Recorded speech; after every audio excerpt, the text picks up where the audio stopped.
She had 24 hours to find a husband or lose everything her father ever built. Not a metaphor, not an exaggeration. 24 hours. One man, one impossible choice. Adriana Okoye, 26 years old, dead on her feet, 3,000 miles from home, whispered those words into a back hallway in Seoul thinking nobody could hear her. She was wrong, because sitting 12 feet away, behind a closed door, was Kang Ji-heon, the most feared syndicate boss in South Korea, a man who hadn't offered kindness to anyone in over a decade. He heard every word, and he had a proposal she couldn't refuse. If this story already has you hooked, hit that like button right now and drop your city in the comments below. I want to see exactly how far this story travels. Now let's begin. Jitid. The rain that night came down like it had a personal grudge against Seoul, not the soft, cinematic kind of rain that looked pretty on rooftops and made people feel poetic about their lives. This was the brutal, bone-soaking kind. The kind that drove sideways through alleys and found every gap in every collar and made the city feel smaller and meaner than it already was. The streets outside Gumong Restaurant ran black with pooled water under neon signs that bled red and gold across the pavement, and the thunder that rolled through the Han River district shook the kitchen windows hard enough to rattle the plates on their hooks. Adriana Okoye felt none of it. She was already soaked through from the inside. She moved through the kitchen on autopilot, left hand balancing a tray of empty glasses, right hand already reaching for the next order ticket before the first one was filed. Her shoes were half a size too small, bought cheap from a market stall near her apartment building 3 months ago, and by the end of every shift her toes went numb in a way that she'd stopped bothering to worry about. Pain had a shelf life. You either adapted or you didn't. Adriana had adapted to so many things in the past 2 years that some mornings she barely recognized herself in the bathroom mirror above the sink. Table 9 is waiting on the salmon, Chef Park said without looking up from the pass. Already plated, she answered without breaking stride. The Japanese businessman in room 2 wants the wine list again. I brought it 11 minutes ago. He's stalling because he wants company, not wine. Tell him we close at 11. Chef Park finally looked up. 42 years old, weathered in the specific way that Korean restaurant kitchens weathered people. Permanently exhausted, but permanently functional. He gave her a look that was almost respect and said nothing else. Adriana pushed through the swing door and entered the dining room. Gumong was the kind of restaurant that didn't advertise. You knew about it or you didn't. And if you had to ask the price of anything, you couldn't afford to be there. 3 floors, private dining rooms on the upper level, a ground floor of white tablecloths and hushed conversation, and people who made decisions over dinner that other people spent their whole careers trying to understand. The food was technically Korean, but operated in that rarefied territory where cuisine stopped being about hunger and started being about performance. Adriana had worked here for 14 months. She was the only black woman on the floor staff. She was aware of this every single shift, the same way she was aware of the weight of her tray. Not constantly, not consciously, but always present at the edge of things. A low-grade friction she'd learned to move around rather than through. She served table 9 without ceremony. Smiled at the businessman in room 2 with the kind of smile that communicated warmth and absolutely no availability. Handled a complaint from a woman in a couture dress who claimed her soup was half a degree too cool with the same calm she applied to everything. Patient, efficient, invisible in the way that good service always was. By 9:40, she was running on 4 hours of sleep and the particular kind of adrenaline that came from necessity rather than energy. By 10:15, she was in the back hallway.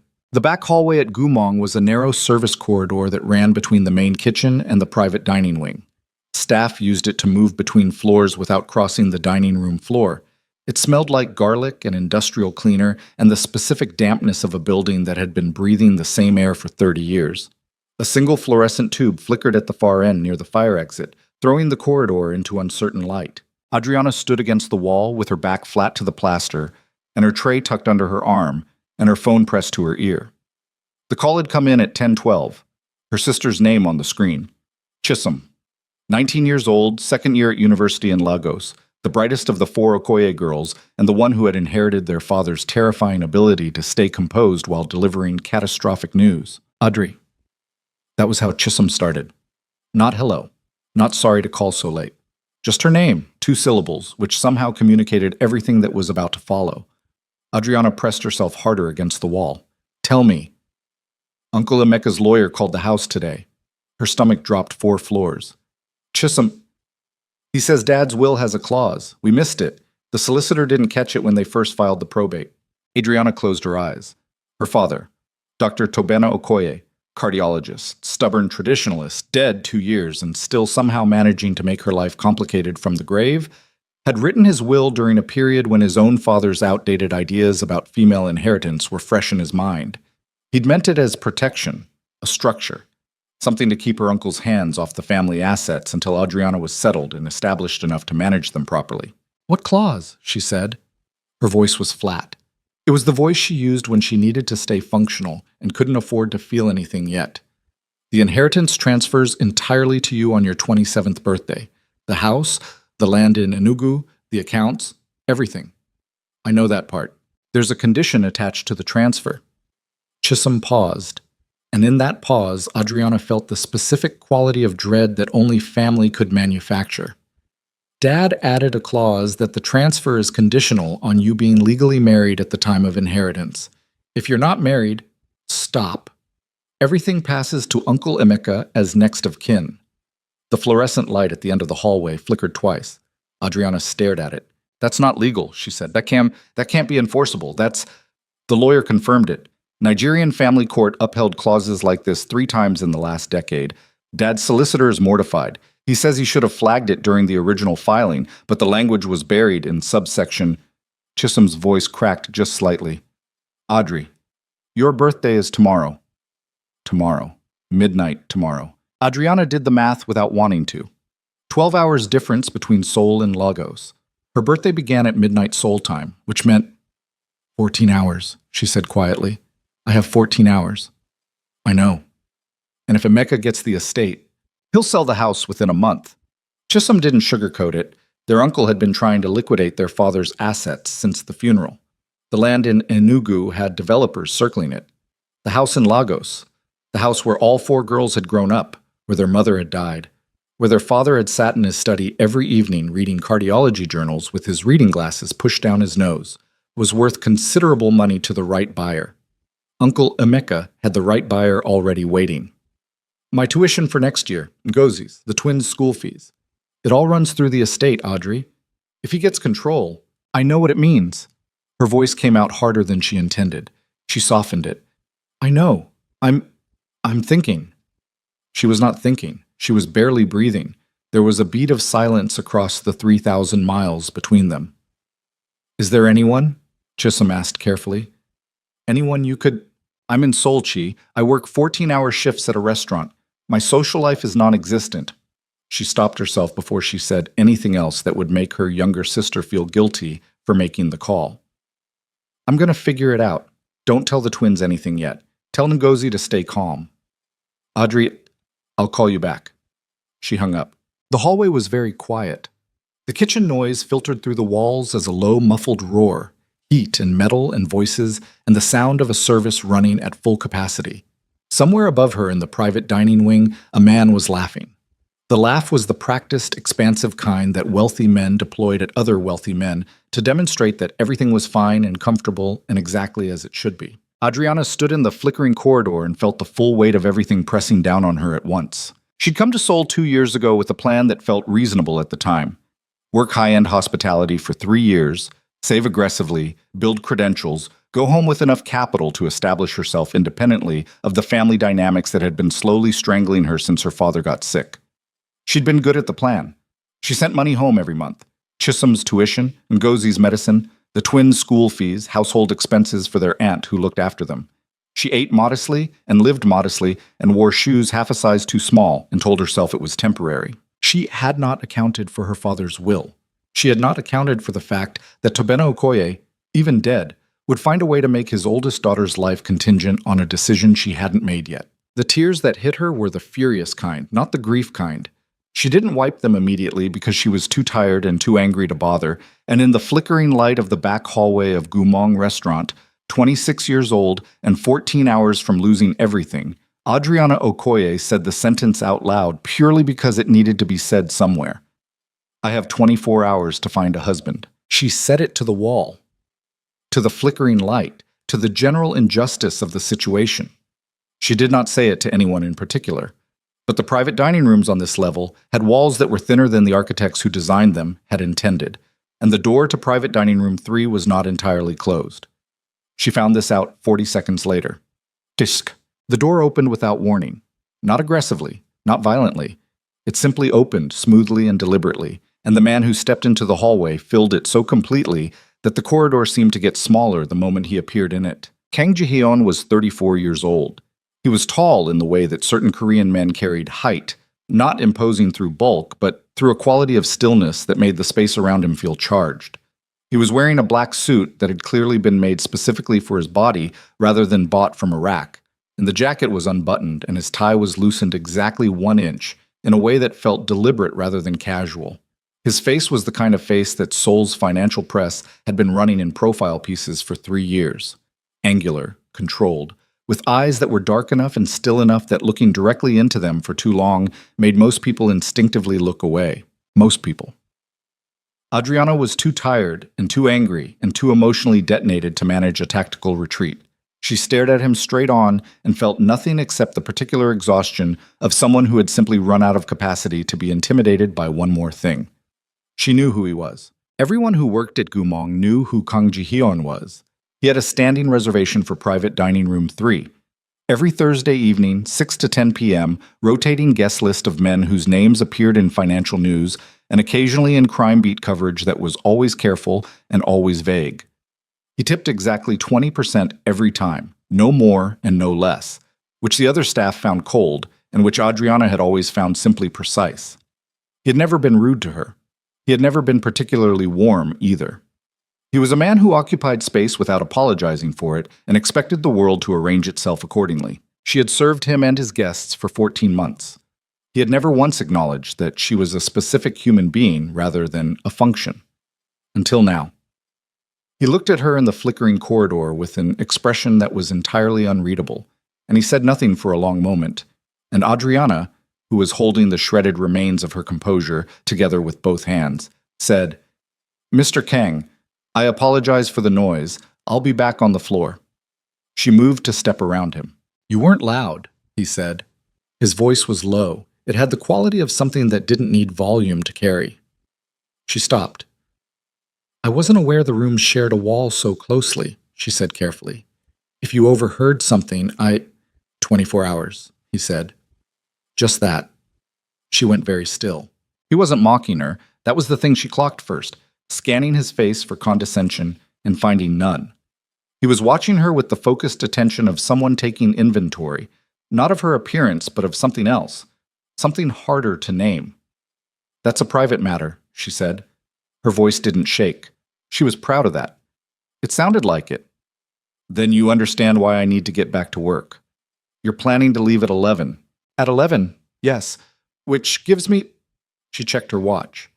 A small cheap thing with a cracked face that she'd been meaning to replace for 8 months. 47 minutes of this shift left, and I'd prefer to spend them doing my job rather than— "Sit down," he said. The flat certainty of it stopped her mid-sentence. "Excuse me? There's a bench at the end of the corridor. Sit down for 5 minutes. He paused. "Please." The please landed oddly, like a word he didn't use often enough to deploy naturally, but was making the effort with anyway. Adriana studied him for a moment. The stillness, the dark eyes, the complete absence of any readable agenda, and made the calculation that a man like Kang Ji-hyun did not make requests without reasons, and that whatever his reason was, she was curious enough and desperate enough that sitting down for 5 minutes cost her nothing. She wasn't already losing. She sat on the wooden bench at the end of the corridor. He sat beside her, leaving 8 inches of space between them, and set his elbows on his knees and looked at the opposite wall. The way men looked at things when they were thinking about something they hadn't entirely finished thinking about yet. The kitchen noise moved through the walls around them. After 30 seconds, he said, "Explain the situation." "I don't think that's— not for my benefit." He still wasn't looking at her. "Because you're holding it together on adrenaline right now, and the moment you have to say it out loud coherently, you'll figure out whether there's actually a solution or whether there isn't." Adriana looked at the side of his face. He was right. The logic was completely correct, and she resented it. She talked. Flatly, efficiently, the way she did everything. The will, the clause, the birthday at midnight, her uncle, the house, her sisters, The math of what happened if Amika got control of the estate. She left out the part about her shoes being too small and the part where she'd been crying 40 seconds before he opened the door, because those details were hers and she wasn't giving them to anyone. When she finished, the corridor was quiet. Jaehyun sat with it for a moment. Then he said, "What are your requirements for the marriage to be legally valid under Nigerian inheritance law?" She blinked. "What?" "The clause specifies legal marriage. What constitutes that under the applicable law?" A civil registration, witnessed and filed." She had thought about this on the phone with Chisholm briefly before her brain had shunted away from it because the answer was so impossible it wasn't worth completing. In Nigeria, it would be a registry office. But even if I could get a marriage registered in Nigeria before midnight, I'd have to physically international marriage registration between South Korea and Nigeria. It's legally recognized under bilateral civil agreements if properly filed through the relevant consulate. I have a lawyer who specializes in this. He said it with the flat calm of someone reading a procedure manual, not proposing something extraordinary. The consulate can file emergency documentation. It's been done within 8 hours with the right contacts. Adriana stared at him. "You know this," she said slowly. "Because..." He finally looked at her. "Because I've had reason to understand international legal frameworks for formal agreements." "That's not an answer." "No," he agreed. "It isn't." The light at the end of the corridor had stopped flickering. The kitchen sounds continued their muffled roar. Adriana was aware of her own heartbeat in an uncomfortable, too loud way. "What do you want?" she asked. Her voice came out very direct. There was no point in being anything else. "Because men like you don't sit in service corridors offering legal solutions to waitresses out of charity. So what is it that you actually want?" Something shifted in his expression. Not softness exactly, more like recognition.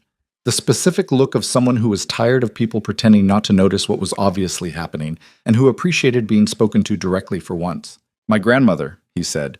"Kang Hana. She's 78 years old. She's been ill for 4 months." He looked back at the wall. "She raised me, after my parents died. She is the only person I have left who I..." He stopped, started again differently. "She's asked me repeatedly for the last 2 years to marry. Not because of tradition, because she's afraid of what happens to me after she's gone if I'm still alone." Adriana said nothing. "She's getting worse faster than the doctors initially projected. She has months, maybe less. She knows the marriage I've been promising her hasn't happened, and she knows why it hasn't happened, and she stopped pushing because she loves me enough to stop pushing, but..." He paused again, in the particular way people paused when they were saying something that cost them something to say. "I can't give her nothing. I'm asking for 6 months. A legal marriage, public enough to be credible, with whatever terms protect you completely. At the end of 6 months, a clean divorce, full financial settlement. My attorney will draft whatever you need." The bench was hard under her. The hallway smelled like garlic and old plaster. Adriana heard everything he said and sat with it, and did not rush to respond because she was 26 years old and exhausted and very frightened, and she needed to think clearly, even though thinking clearly was the hardest thing she'd done in months. "Why me?" she said. "Because you're here." That's not enough of an answer. He looked at her again, directly this time. "Because I've watched you work for 14 months, and you are the least performative person I have ever encountered in any room. You don't pretend. You don't smile when something isn't funny. You don't make yourself smaller to make other people comfortable." He paused. "My grandmother would see through anyone I brought to her who was playing a part. She's been seen through people for 78 years. She needs to believe it's real." Another pause. Shorter. "With you, she'd have reason to." Adriana looked at her hands in her lap. The right one had a small burn scar from a kitchen accident 3 weeks ago. The left one had a hangnail she hadn't dealt with because she'd been too busy. "I need to call my sister," she said. "Of course. I need a lawyer to review any contract before I sign anything. I'll have my attorney available within the hour. I need the terms in writing. Everything. The timeline, the finances, the conditions. If I'm in your world for 6 months, I need to know exactly what that means and exactly what happens at the end." "That's reasonable. And I need one more thing." He waited. "My family, my sisters, their education, the house in Lagos. If I'm doing this to protect those things, I need them protected properly, not just the immediate transfer. I need them secured in a way that my uncle can't circle back and find another angle." The pause this time was different. She couldn't read what was in it. "I can make that happen," he said. "I need it in the contract." I understand. She stood up, smoothed her apron. She had 23 minutes of her shift left and she was going to work them because she was not the kind of person who abandoned a shift for personal circumstances, and also because she needed the 23 minutes to decide whether she was actually about to do this or whether she was going to spend the rest of her life wondering what would have happened if she'd said yes. She turned and looked at him where he sat still and even on the corridor bench, and she said the most honest thing she'd said to anyone in 2 years in Seoul. I don't trust you. I don't know you, but I don't have anything else. She took a breath. Give me 20 minutes to finish my shift. Then I'll come to room 3 and hear the terms.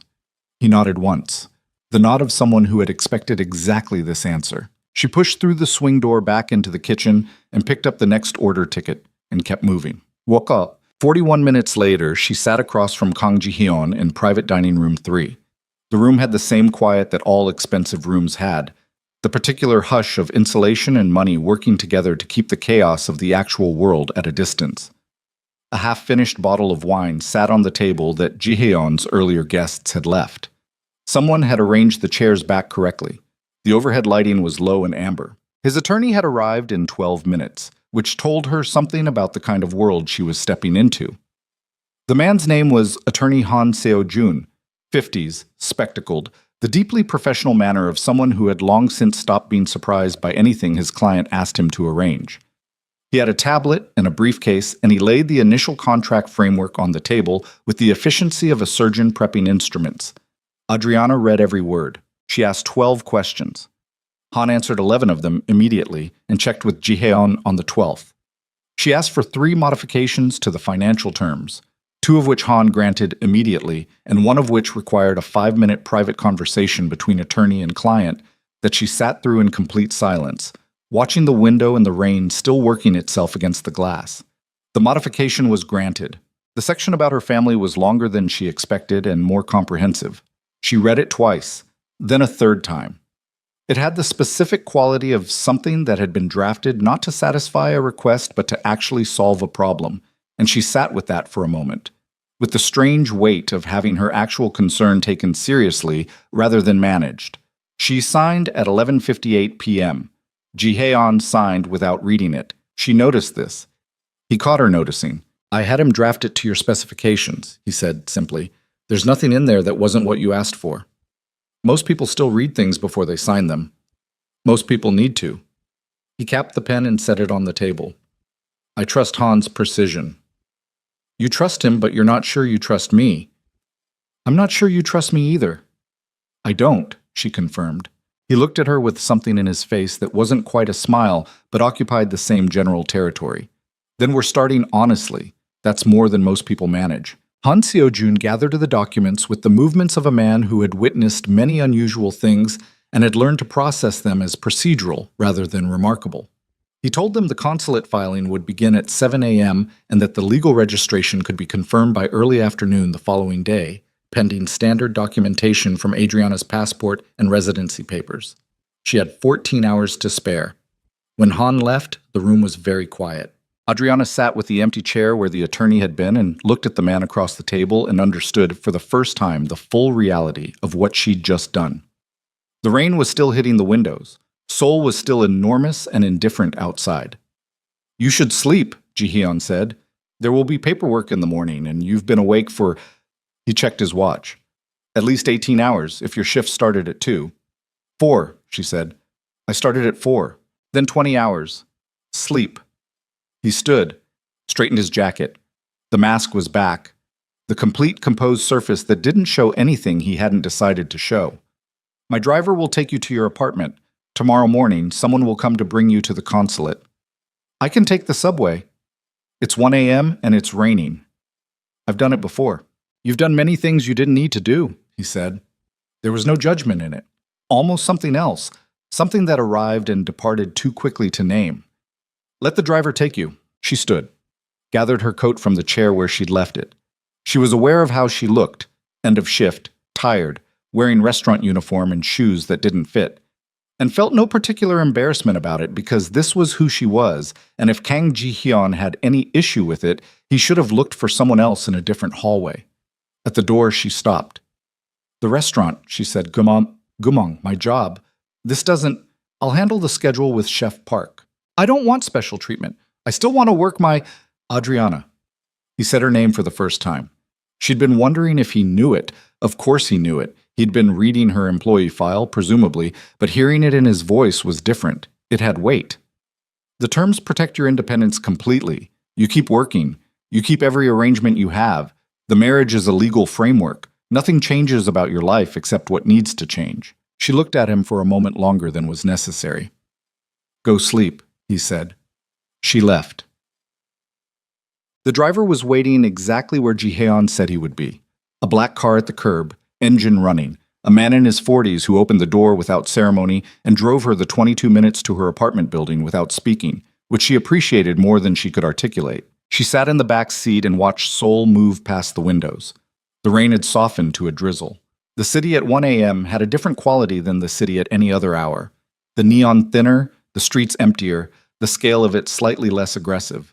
She'd loved this city in the beginning, hated it in months 3 through 7 when the loneliness was worst, and arrived somewhere past both in the months since. Seoul was where she was. It wasn't home. She'd stopped expecting it to become home. Her phone buzzed. Chisholm. She answered. Tell me, her sister said immediately. I handled it. Silence. Audrey, what does that mean?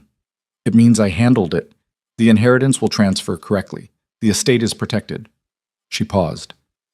I'll explain everything when it's finalized. Don't tell the twins yet. Tell Ngozi to stop worrying. Another silence, longer this time, with a quality that Chisholm, who had known her since she was born, deployed specifically when she suspected something Adriana wasn't saying. Are you okay? Chisholm asked. I'm tired. That's not what I asked. I know. Adriana watched a delivery truck move through a red light in the rain, slow and deliberate. I'll be okay. I'll call you tomorrow.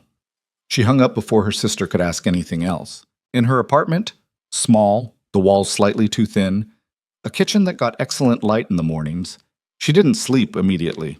She sat at her kitchen table with a glass of water and her phone turned face down and thought about the signed contract in Han Seo-jun's briefcase, and the man she'd left in private dining room 3, and the moment 3 hours ago when she'd been alone in a flickering corridor thinking there was no possible solution to an impossible problem. She thought about his face when he said my grandmother. The way the controlled surface had almost broken on those 2 words. The way he'd started the sentence and then reconstructed it into something less exposed. The fraction of a second when he'd been a person rather than a persona. She thought about the fact that she didn't trust him. She thought about the fact that she'd signed anyway. In the morning, the sun came up gray and cool over Seoul, and Adriana showered and dressed in the best clothes she owned. A dark blue blouse and black trousers that she'd bought for a job interview 8 months ago and never worn since, and drank her coffee standing at the kitchen window watching the city come alive, and told herself this was a transaction.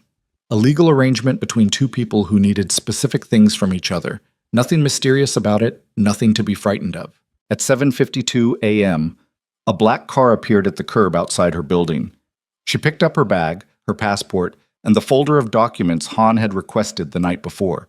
She'd found most of them in her small, fireproof box.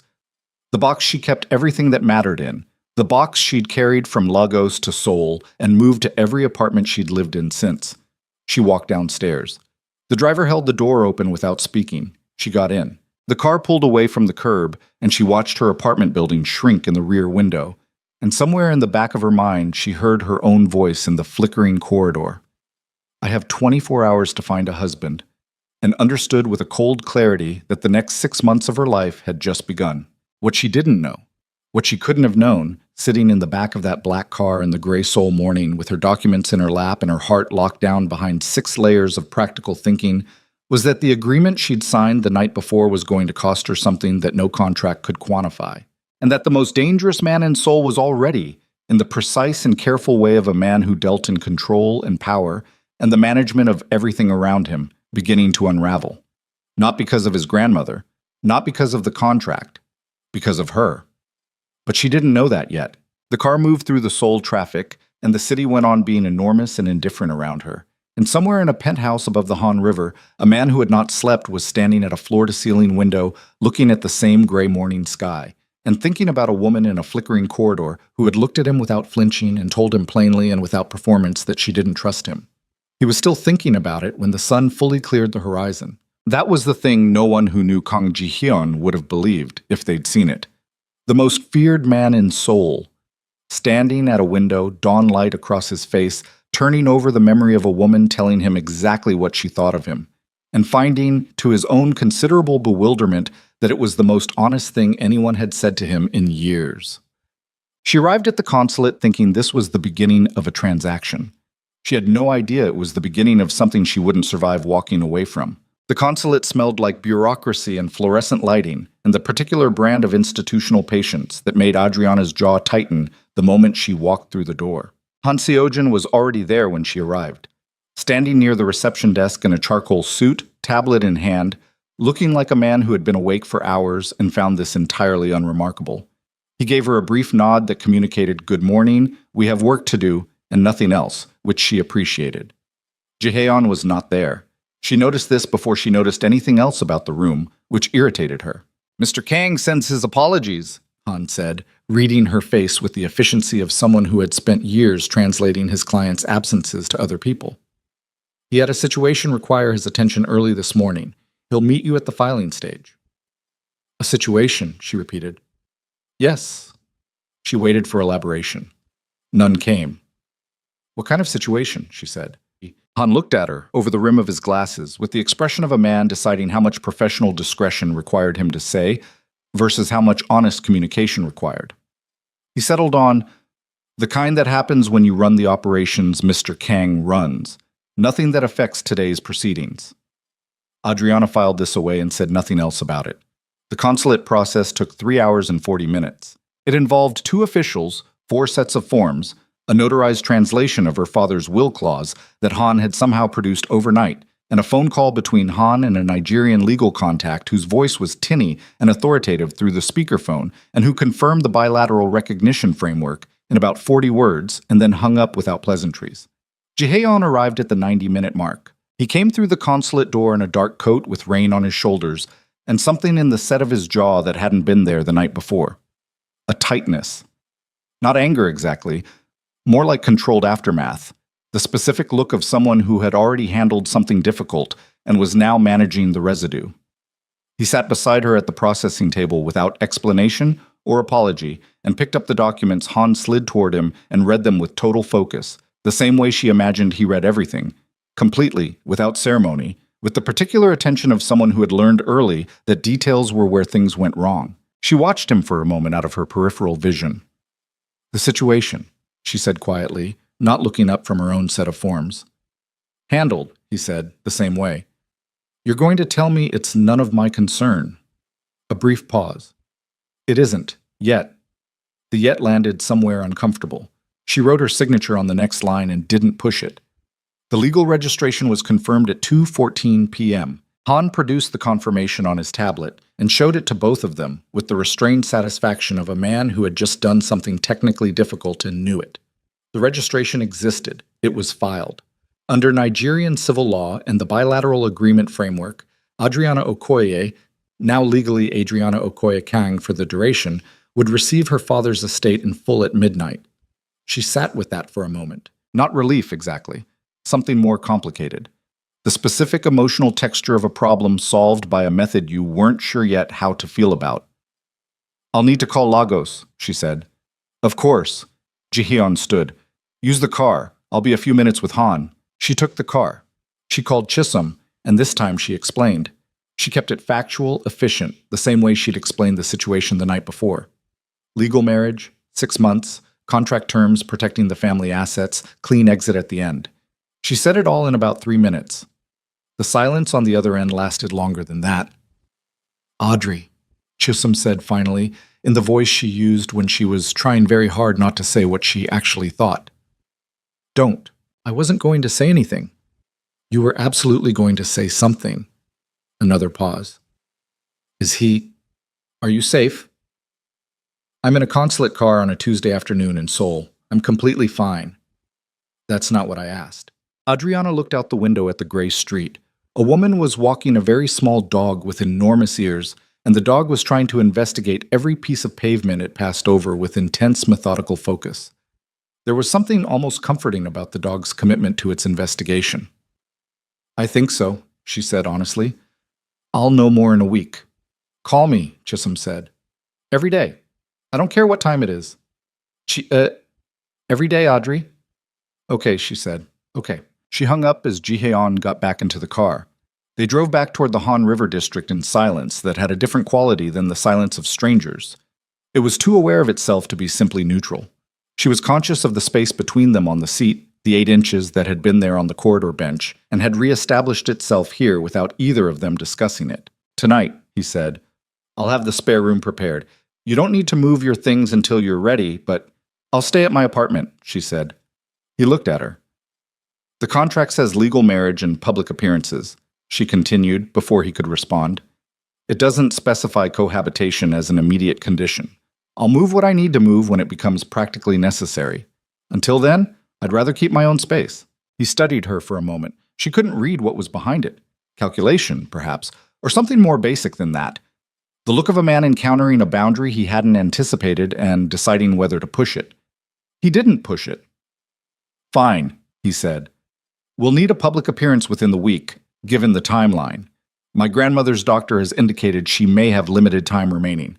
I'd like to bring you to see her as soon as possible. I understand. And there's a charity gala Thursday evening. It would be the appropriate venue to establish the marriage publicly. The guest list includes people whose attention I need on this.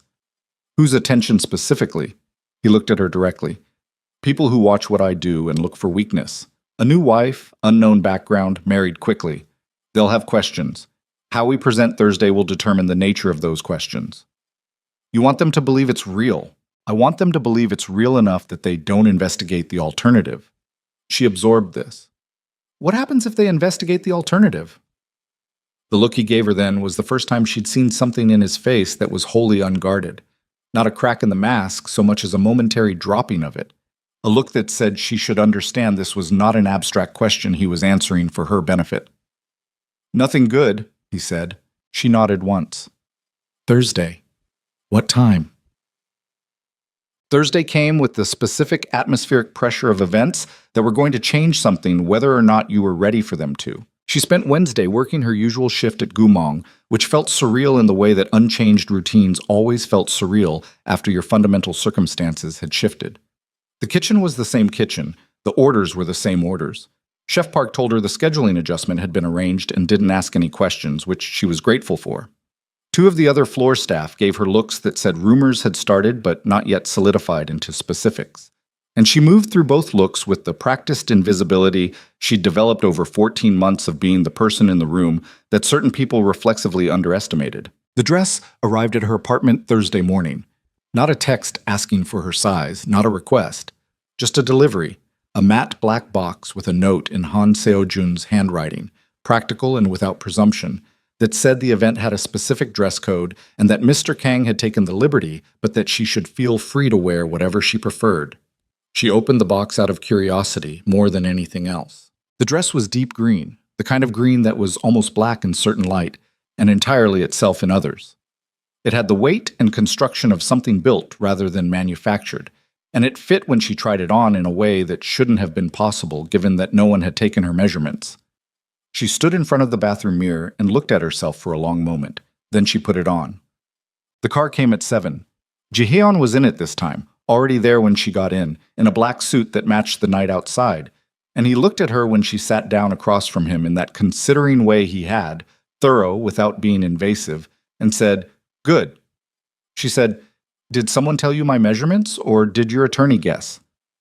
"I had your employee file." "My employee file has my work visa dimensions and my food handler certification. It also has the physical description from your entry documentation." She stared at him. "You ran my entry documentation.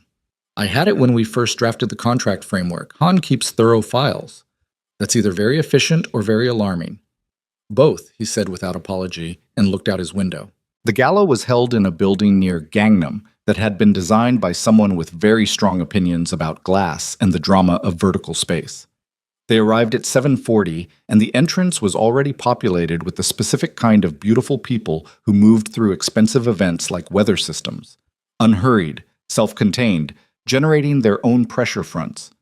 Ji-Heon put his hand at the small of her back when they went through the entrance. It was a light touch, Entirely appropriate for the context.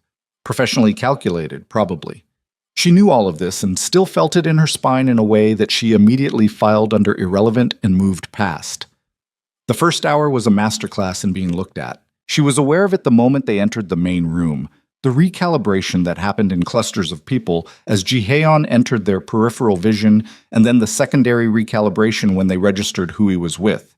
Not hostility, mostly. More like calculation. The particular attention of people who made their livings understanding social arrangements and were now rapidly processing a new variable. A woman in red, 50s, the kind of maintained appearance that required significant ongoing investment, approached them 20 minutes in with the unhurried confidence of someone accustomed to being the most significant person in her immediate radius. Ji-Haeon!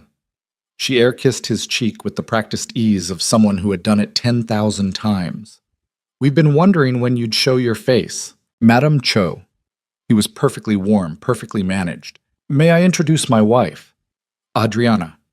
Madam Cho turned to Adriana with a smile that started in her mouth and didn't quite reach anywhere else, and said in accented English, "How lovely! And you're from Nigeria," Adriana said, cleanly, before the woman could complete whatever gentler construction she'd been building toward. Lagos, originally. I've been in Seoul for 2 years. How interesting. The smile stayed exactly where it was. And how did you and Ji-Haeon? We met at a restaurant, Ji-Haeon said. Smooth, immediate, leaving no space for elaboration or improvisation. She made an impression. I imagine she did. Madame Cho's eyes moved over Adriana with the specific attention of a person cataloging details for later distribution. Well, we're all delighted. She moved on with the ease of a ship changing course. Adriana watched her go. She'll have made 4 phone calls by the end of the night, she said quietly. 6, Ji-Haeon said beside her. But the information she'll pass along will be the version that serves her interests, which in this case happens to align with ours. How so? She's been trying to establish a business connection with the Lagos investment group for 8 months. Having a connection to someone with Nigerian family ties is suddenly very useful to her. He took 2 glasses from a passing tray and handed her one. People generally believe what they want to believe. Our job tonight is to give them something worth wanting. She looked at the glass in her hand. Champagne, which she'd never particularly liked, but which was the correct thing to hold in a room like this.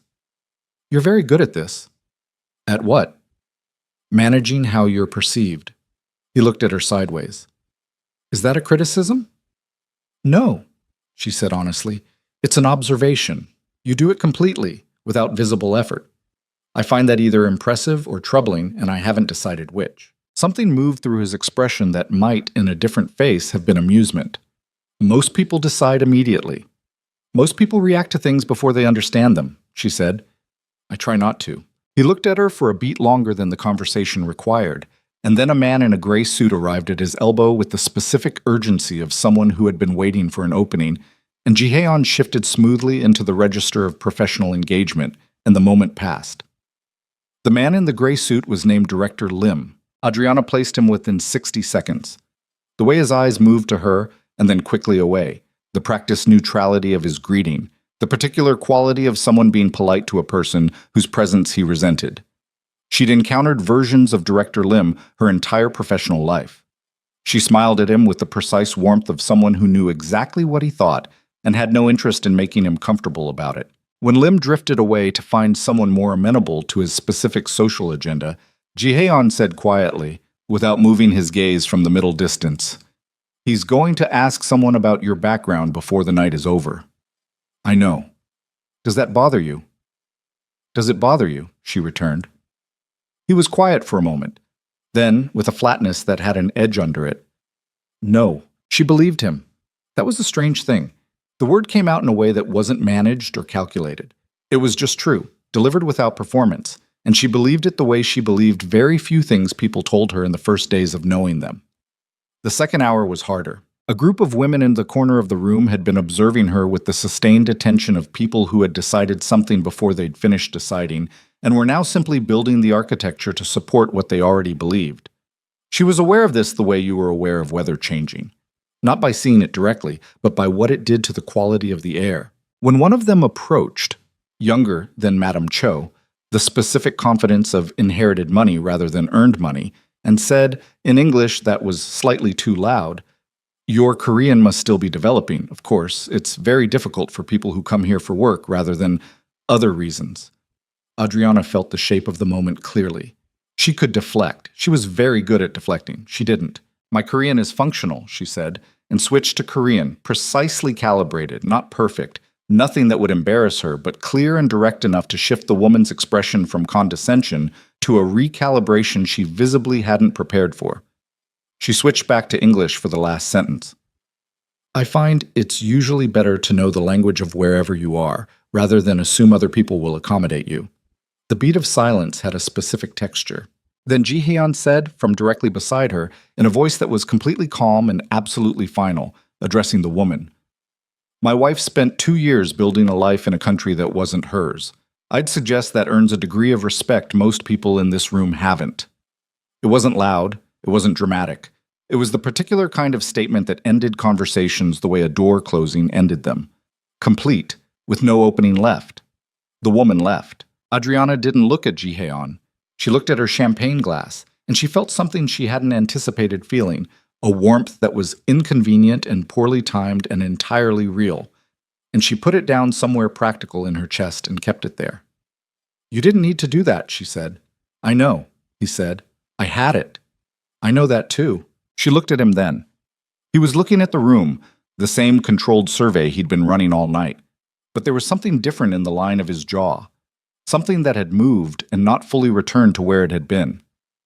"Don't protect me at social events," she said. "Not from words. I've been handling words my entire life. If you do it, they'll think I need protecting, and then every time I walk into a room without you, I'll be working twice as hard to establish I don't." He turned to look at her. The look was long and direct, and she held it without blinking. "You're right," he said. She hadn't expected that. The immediate, clean concession. No defensiveness, no reconstruction into something that made him right anyway. She nodded, looked back at the room. "But for what it's worth," he said quieter, "it wasn't for strategy." She didn't answer that.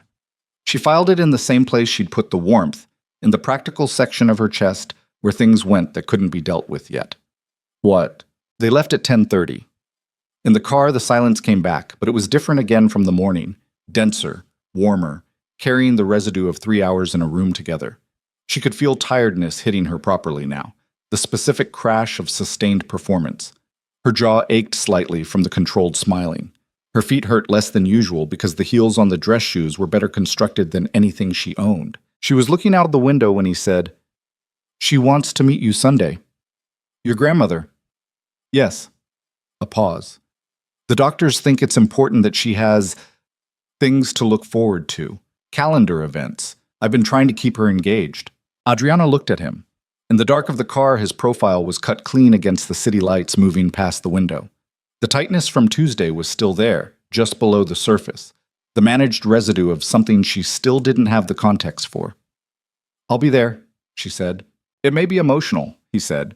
She knows the situation is not exactly conventional. She doesn't know the specific terms, but she understands that I don't." He stopped, started differently. "She's going to ask you things, personal things. She does that. I can handle personal questions. She's very direct. So am I." He looked at her. In the brief light of a passing street lamp, she caught something in his face that was almost helpless. The look of a man confronting a situation he'd constructed logically and was now realizing logic only reached so far. "What do I tell her about us?" Adriana said. "When she asks. Tell her the truth where you can. The rest," he looked back out his window. "She'll fill in the rest herself. She always does." The car moved on through the city. Adriana looked at her hands in her lap, the burn scar, the hangnail she still hadn't dealt with, and thought about Sunday, and a dying old woman who had raised a monster and somehow, in the process, kept some essential part of him human enough that he'd sat in a service corridor on a rainy Tuesday night and offered a stranger a solution to an impossible problem. She thought about what Ji-hyun had said in the consulate car. Nothing good. The something that would happen if people investigated the alternative. She hadn't pressed it then. She pressed it now, internally, turning it over, looking at the shape of it. She'd signed a contract with a man whose operations existed in a world with its own rules and its own consequences and its own definition of what handled meant when someone called it a situation. She had known this going in. She had calculated it and accepted it and told herself she could manage the distance between his world and hers. She believed that still. But Tuesday's tightness was still in his jaw on Thursday night, and the situation still hadn't been explained. And somewhere in the city around this car, there were people who watched what Kang Ji-hyun did and looked for weakness.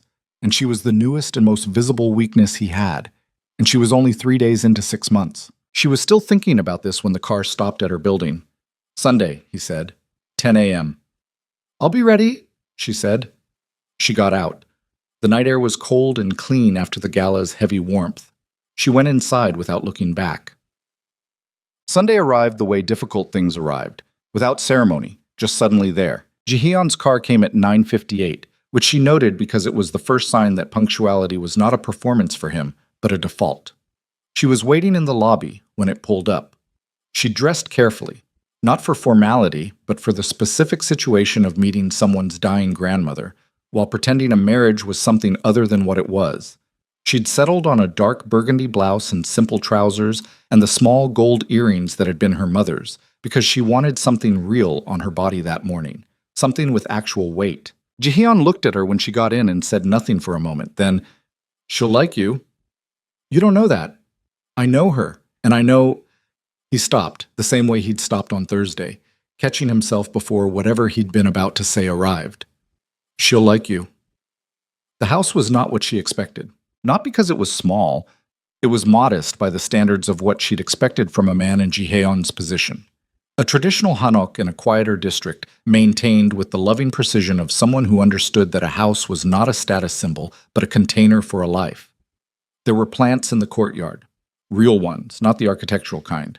A small stone water feature that was running, its sound just audible when the car door opened. Inside, it smelled like ginger tea and something herbal, and the particular warmth of a house that had been lived in completely. Kang Hana was in the main room, 78 years old, small, in the way that people sometimes became small without diminishing. The weight shifted, the frame contracted, but the presence remained entirely intact. She was sitting in a chair with a blanket across her lap and her hands folded over it, and when Ji-hyun led Adriana into the room, she lifted her head and looked at her with eyes that were dark and direct and entirely clear. Adriana understood immediately what Ji-hyun had meant. There was no softening in those eyes. No polite management. Just a woman who had been reading people for nearly 8 decades and had stopped seeing any reason to pretend otherwise. Ji-hyun said, in Korean, "Grandmother, this is Adriana." Kang Hana looked at Adriana for a long moment. Then she said, in careful, deliberate English, "Sit close. My hearing is not what it was." Adriana sat in the chair beside her. Ji-hyun took a seat across the room, far enough to give them space, close enough to be present. Hana looked at Adriana's hands, then her face, then her hands again. "You work with your hands," she said. "Yes, in a restaurant." Ji-hyun's restaurant. "I was there before—" She stopped. "Yes. Now." Hana nodded slowly. "Your mother's earrings." Adriana's hand went to her ear before she could stop it. "Yes. You wear them when you are nervous." "I wear them when I want something real on my body," Adriana said, because it was true, and because lying to this woman felt physiologically impossible. Hana looked at her for another long moment. "He doesn't bring people here," she said. "Not for 20 years. Not since his parents." She paused. "You know what he is." "I know some of it. Most women who know what he is either want something from it or they leave." Hana's eyes were steady. "You don't look like either." "I needed something," Adriana said. "Honestly, that's how this started." "What did you need?" She told her. Briefly, cleanly, the will, the clause, the timeline. She left out nothing important and added nothing that wasn't there. And when she finished, Kang Hana was quiet for a long moment, her hands folded over the blanket with the stillness of someone who had heard many things in her life and had learned to sit with information before responding to it. "He could have found someone easier," Hana said finally. "I know." "He didn't." The room was quiet. The water feature sound came faintly through the walls. Ji-hyun was still across the room, not moving, watching his grandmother, the way people watched things they were terrified of losing. Hana reached out and took Adriana's hand. Her grip was light but deliberate. "He needs warmth," she said. "Not someone who manages him. Not someone who fears him." Warmth. He has forgotten what it feels like. Adriana felt the weight of those words in a way that had nothing to do with the contract in Han's briefcase. I'm not sure I can promise that, she said honestly. Hanna looked at her. The eyes were direct and certain and entirely unsentimental. You already have, she said, or you wouldn't still be sitting here being honest with an old woman when a lie was available. The room held that for a moment. Then Hanna released her hand and said to Jiheon in Korean, She stays for lunch. Jiheon said, for the first time since Adriana had met him, looked like something in him had loosened by a fraction, something below the controlled surface, something old and tired and quietly desperate. Yes, he said. Lunch was quiet and warm and entirely unperformed.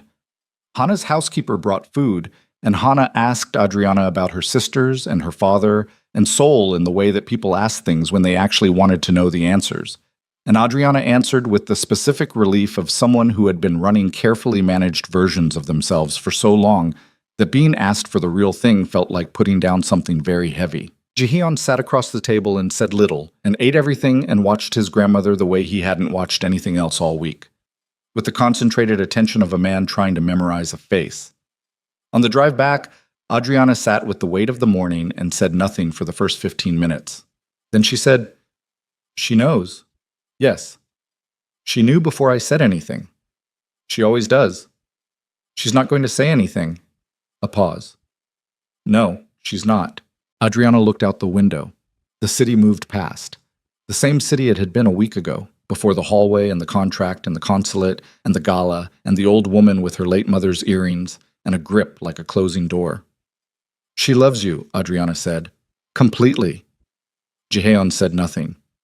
The kind of love that doesn't require you to be different than you are, she said. That's rare. You should know that. He was quiet for long enough that she thought he wasn't going to answer. Then, very quietly, I know. She looked at his profile, the jaw, the managed surface, the tightness that was still there from Tuesday, and the thing beneath it that she was beginning, against her better judgment, to understand was not coldness at all. What was the situation? She said. Tuesday. He looked at her. You said handled, she continued. I'm not asking for operational details. I'm asking because I've been in your world for a week, and I'm going to be in it for 5 more months, and I need to understand the shape of the risks I'm adjacent to. It was a reasonable request. She'd phrased it as a reasonable request. She watched him process it. The calculation, the assessment, the decision. One of my competitors has been making inquiries, he said. About the marriage. About you specifically. Her stomach did something unpleasant. Since Tuesday, he said, someone talked. My team identified the source and handled the immediate exposure, but the inquiry is ongoing. He looked back at the window. I want you to know I have people watching your building. It's discreet. You won't see them, but they're there. The silence that followed had a different quality than any silence they'd shared so far. You have someone watching me, she said, for your protection, without asking me. A pause. Yes. The car moved through Seoul. Outside the window, a group of school children in uniforms were crossing a street with an adult at each end shepherding them across, and for a moment the ordinary human geometry of it, children, adults, a crossing, felt very distant from the interior of this car. You should have asked me, she said. Her voice was controlled. She was making an effort, and she could feel the effort. You're right. You cannot make decisions about my safety unilaterally. I understand the risk, I accept the risk, but I'm an adult making informed choices, not— I understand, he said. You're right, I should have told you. Before you did it. Before I did it. He was meeting her eyes fully. I'm accustomed to moving quickly when there's a threat. I didn't think it— He stopped. It was the wrong call. She held the eye contact for a moment. Then she looked away, because the look in his eyes when he said, I didn't think, was not the look of a man managing a situation. It was the look of a man who had reacted to something with a gut-level instinct that had bypassed his usual systems entirely, and who was sitting with the exposure of that fact. She filed that away too. Tell me when there are developments, she said. Whatever they are. I can handle information. What I cannot handle is being kept in the dark about risks that are directly about me. Agreed. And tell your people watching my building to rotate positions. The man in the gray jacket has been standing at the same corner for 6 hours. If I noticed him, other people can. A silence. Then, you made him. I notice things, she said. It's how I've gotten through most of my life. He looked at her for a long moment with an expression that was becoming familiar. That particular quality of attention that felt less like assessment and more like something else she didn't have a clean word for yet. The car slowed at her building. I'll keep you informed, he said. Going forward. She nodded, put her hand on the door. Adriana. She stopped. Thank you, he said. For today. For what you gave her. She looked at him over her shoulder. His face was different. The composed surface was still there, but something beneath it had shifted. Some internal arrangement had moved, and she could see the shape of it even if she couldn't name the specific parts.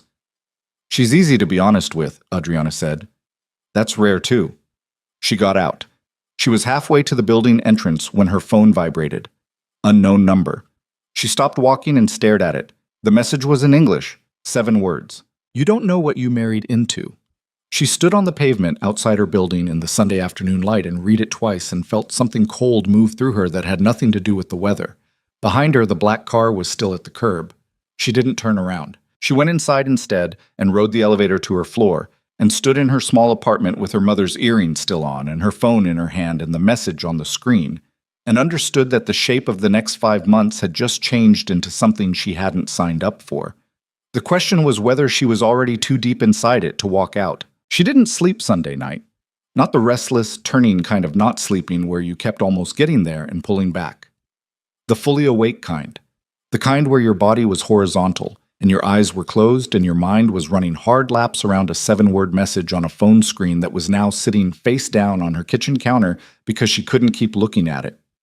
You don't know what you married into. By 3 a.m., she'd constructed and discarded 6 different explanations for who sent it. A competitor's warning. A test from Jihaeon's people to see how she'd react. Someone from the gala who'd gotten her number through channels she couldn't trace. The source Jihaeon's team had identified Tuesday, the one who'd talked, the one they said was handled, the one who apparently hadn't been handled completely enough. By 4 a.m., she'd stopped trying to explain it and started trying to decide what to do with it. She could tell Jihaeon. She should tell Jihaeon. She knew she should tell Jihaeon the same way she knew she should have left the dress in the box on Thursday morning and worn her own clothes to the gala. The reasonable, self-protective choice was obvious. She also knew that telling him meant watching him move into action mode, the handled voice, the decisions made before she was consulted. The gray jacket man outside her building multiplying into a perimeter she'd have no part in designing. She told him clearly in the car, I cannot handle being kept in the dark about risks that are directly about me. If she handed this to him without having done her own thinking first, she was doing to herself what she'd asked him not to do to her. So she thought. She lay in the dark, and she thought for 4 hours, and at 6 a.m. she got up and made coffee and sat at the kitchen table with the phone face up and the message on the screen and looked at it in the early gray light until it stopped feeling like a threat and started feeling like information. Information she didn't have the context for yet. She typed a message to Jihaeon at 6:23 a.m. 8 words. Something happened last night. Can we talk today? His response came in 40 seconds. I'm sending the car. She almost told him not to. She typed it out. I can come to you. And then deleted it and said nothing, because some part of her had registered that 40-second response and understood what it meant about the kind of attention he was paying to his phone at 6:23 on a Sunday morning, and she needed to sit with that instead of deflecting it. The penthouse was the first time she'd been to it. She'd seen it referenced in the contract, the primary residence, the address where correspondence would be filed, but she hadn't been there, hadn't needed to be, had kept her apartment as the line between his world and a space that was entirely hers.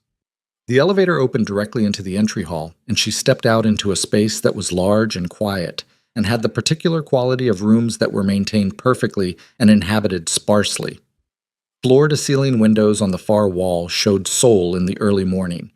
The city muted and gray-blue, the Han River catching thin light, the scale of everything that the city always insisted on. Jihaeon was in the kitchen, in dark trousers and a white shirt with the sleeves pushed to his elbows, making coffee with the focused economy of someone for whom even routine tasks got their full attention.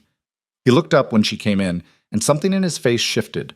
A rapid, almost involuntary assessment, checking her over the way people checked over people they were worried about before they decided whether they were going to admit they were worried. Show me, he said. No preamble. No good morning. She appreciated that. She put the phone on the counter between them. He read the message.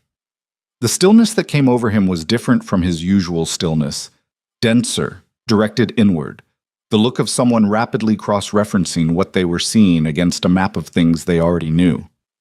When? He said. Last night, after I went upstairs.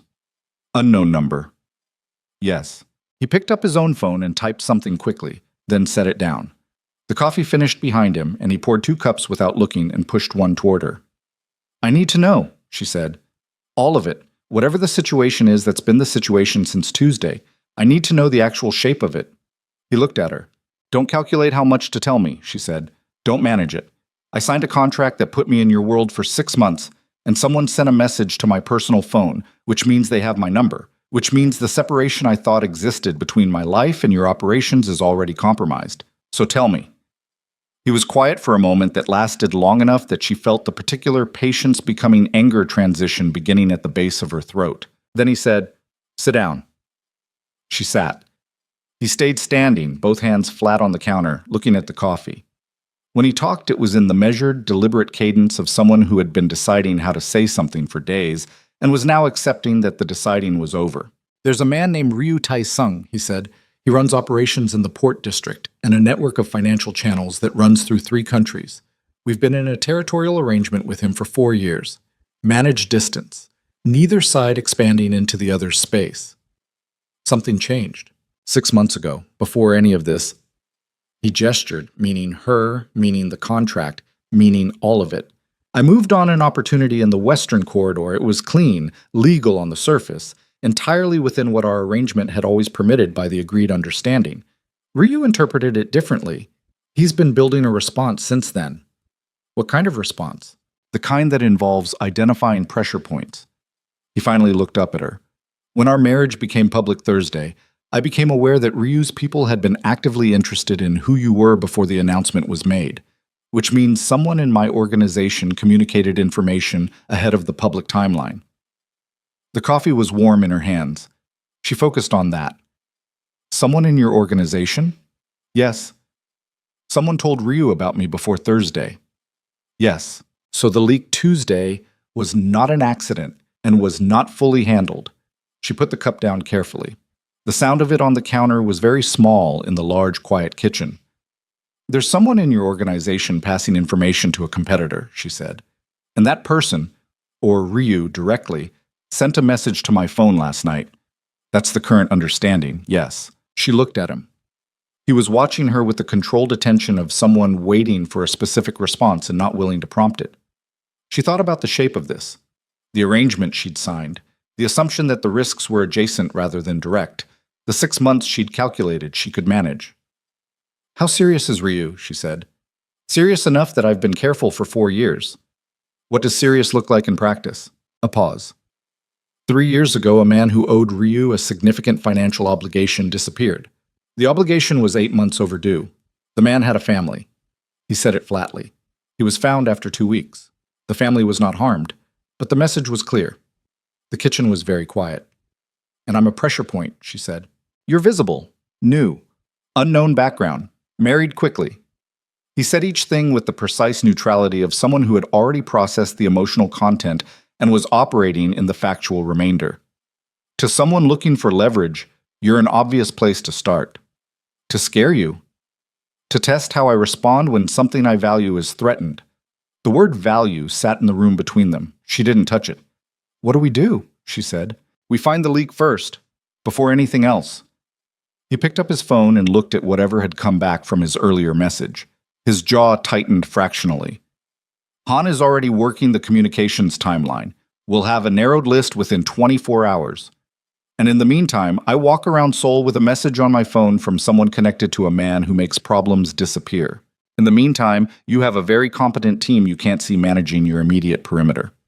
I told you. I know what you told me. His voice was still controlled, but something under it had shifted. A heat she hadn't heard from him before, banked low but present. And I heard you. But there's a difference between me making unilateral decisions about your life and me doing my job when someone puts a target on you because of me. You don't have to like the second one, but I'm not stopping it. She looked at him. He looked back. The heat under his voice was not anger at her.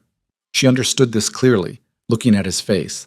It was the specific controlled fury of someone who was angry at a situation they'd created, angry at themselves, at the exposure, at the fact that moving on an opportunity 6 months ago had drawn a line from that decision straight to a message on a stranger's phone at 11 p.m. on a Sunday night.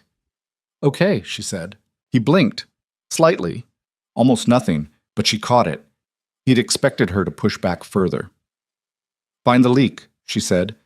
"Tell me what you need from me to help. And tell me every development as it happens." "You shouldn't have to—" "Jihaeon." She said his name the way he'd said hers in the corridor, that first time, with weight. It landed, and he stopped. "I'm not a victim in this. I'm a participant. Treat me like one." Something in his face moved, something that arrived and didn't entirely leave. "Every development," he said, "as it happens." "Thank you." She picked up her coffee. He watched her for a moment. That look again. The one she kept filing away in the practical section of her chest. The one that felt less like assessment and more like someone slowly recognizing terrain they hadn't expected to be in. 22 hours later, they found the leak. Adriana was at work, mid-shift, the lunch service running at its standard controlled intensity, when her phone buzzed with a message from Jihyun. 2 words. "Come tonight." She came at 9. The penthouse had 3 other people in it when she arrived. Han Seo-jun, standing near the windows with his tablet, looking the way he always looked, but with an additional layer of tight controlled something that she registered immediately. 2 men she hadn't met, large, quiet, positioned near the room's exits in the particular way of people for whom positioning near exits was professional habit. Jihaeon was standing at the center of the room, and in the chair across from him, with his hands folded in his lap and his face carrying the specific gray pallor of a man who had been sitting in his own consequences for several hours, was someone she recognized, Kim Do-yoon, 31 years old, Jihyun's personal assistant for 6 years, the man who had confirmed her car pickups, who had been present at the consulate, who had handed her the schedule adjustments with Chef Park with a smile that she now retroactively understood was the smile of someone managing guilt. She stopped walking when she saw him. Jihaeon looked at her across the room. The look said, "I know." She stood still and breathed through it. Do-hyun looked at her.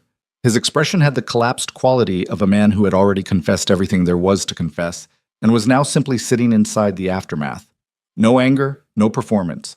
Just the hollowed-out look of someone on the other side of a decision that had already destroyed its own reasoning. "How much?" Adriana said. She directed it at Do-hyun. He blinked. He'd expected, she thought, for the question to go through Jihaeon. "How much did you tell them and when?" she said. Do-hyun looked at his hands. "The timeline of the marriage, your name, your employment." A pause. "Your phone number."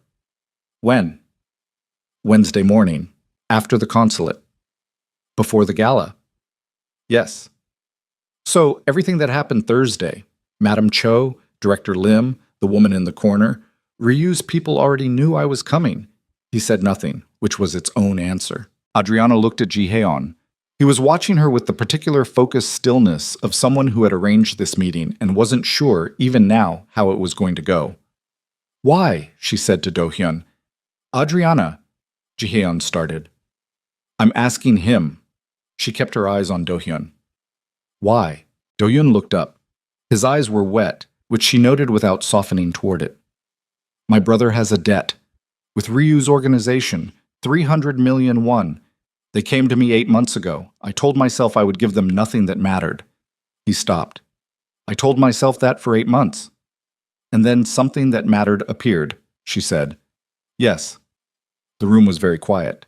She looked at this man, 31 years old, the hollowed-out face, the folded hands, and felt the specific cold clarity that arrived when she stopped processing something emotionally and started processing it as pure fact.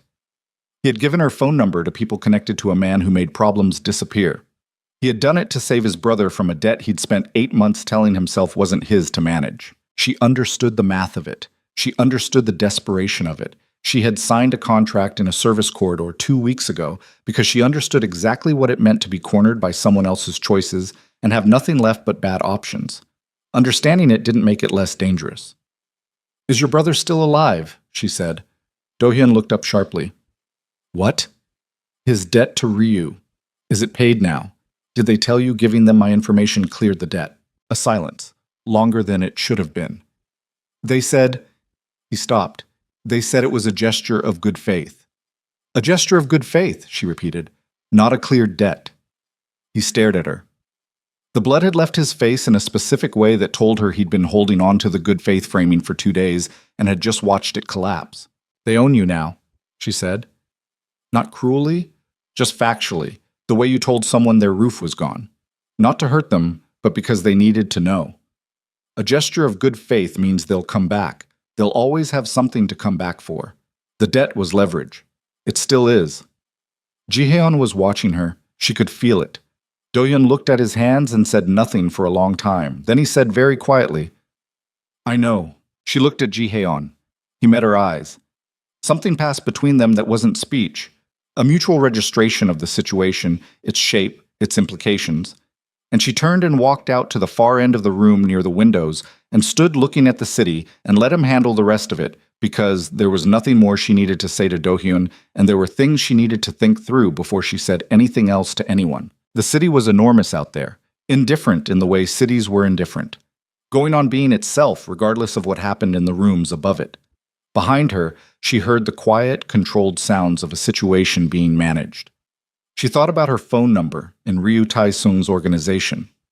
She thought about a message from a stranger and a man in a gray jacket on a corner. She thought about what Ji-hyun had said in the car, the kind that happens when you run the operations Mr. Kang runs. She thought about 6 months and what 5 months remaining looked like from where she was standing. The 2 men she didn't know took Do-hyun somewhere she wasn't told about. Han left 20 minutes after that with his tablet and the specific expression of someone who had 3 things to file and 2 calls to make before midnight. Ji-hyun poured 2 glasses of water and brought one to her at the window and stood beside her in the dark. He'll be okay, he said. Do-hyun, I've already had someone contact his brother's situation. It'll be resolved. She took the water. And Do-hyun, he's out, from my organization, safely. A pause that carried something in it, a specific weight. He was with me 6 years. He stopped, started again. It's handled. You're not just angry at him, she said. No. You're angry that you didn't see it. A longer pause. 6 years. He sat in every meeting. He knew every schedule. His voice was level, but the level was doing more work than usual. You couldn't have known, she said. People don't show you they're cornered until they're already acting from it. That's the nature of it. He looked at her. I know what cornered looks like, she said. I was standing in a hallway 12 days ago. He was quiet. The difference, she continued, is what you do when you're there. Do-hyun made a choice that bought him 2 days of relief and a permanent debt. I made a choice I'm still not entirely sure about. She paused. But I made it with full information. That matters. Outside, Seoul's light spread to the horizon in every direction, the city's scale making everything else feel provisional. Ryu will move more directly now, Ji-hyun said. He'll know we've identified the source.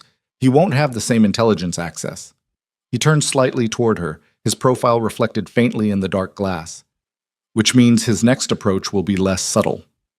He'll come for me more directly. Possibly. Or he'll come for something around me that creates a public problem. He turned fully toward her. I need to ask you something.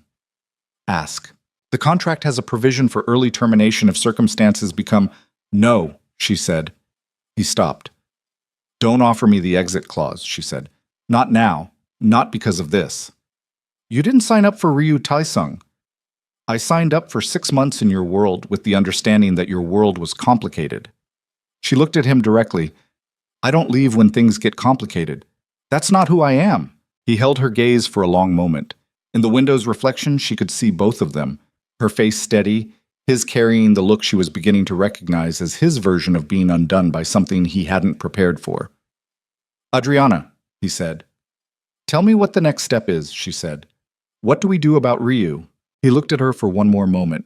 Then he straightened, set his glass down, and became the version of himself that ran operations. Not cold exactly, but organized. The emotional content filtered into action. We use the Gala connections, he said. Madame Cho's interest in Lagos investment groups. There's a partnership framework that, if announced publicly, creates a layer of international attention on our situation that makes any move against us, against you specifically, very visible and very costly for Ryu. A shield made of publicity. The best kind, quiet enough not to look defensive, loud enough to make aggression expensive. She nodded slowly.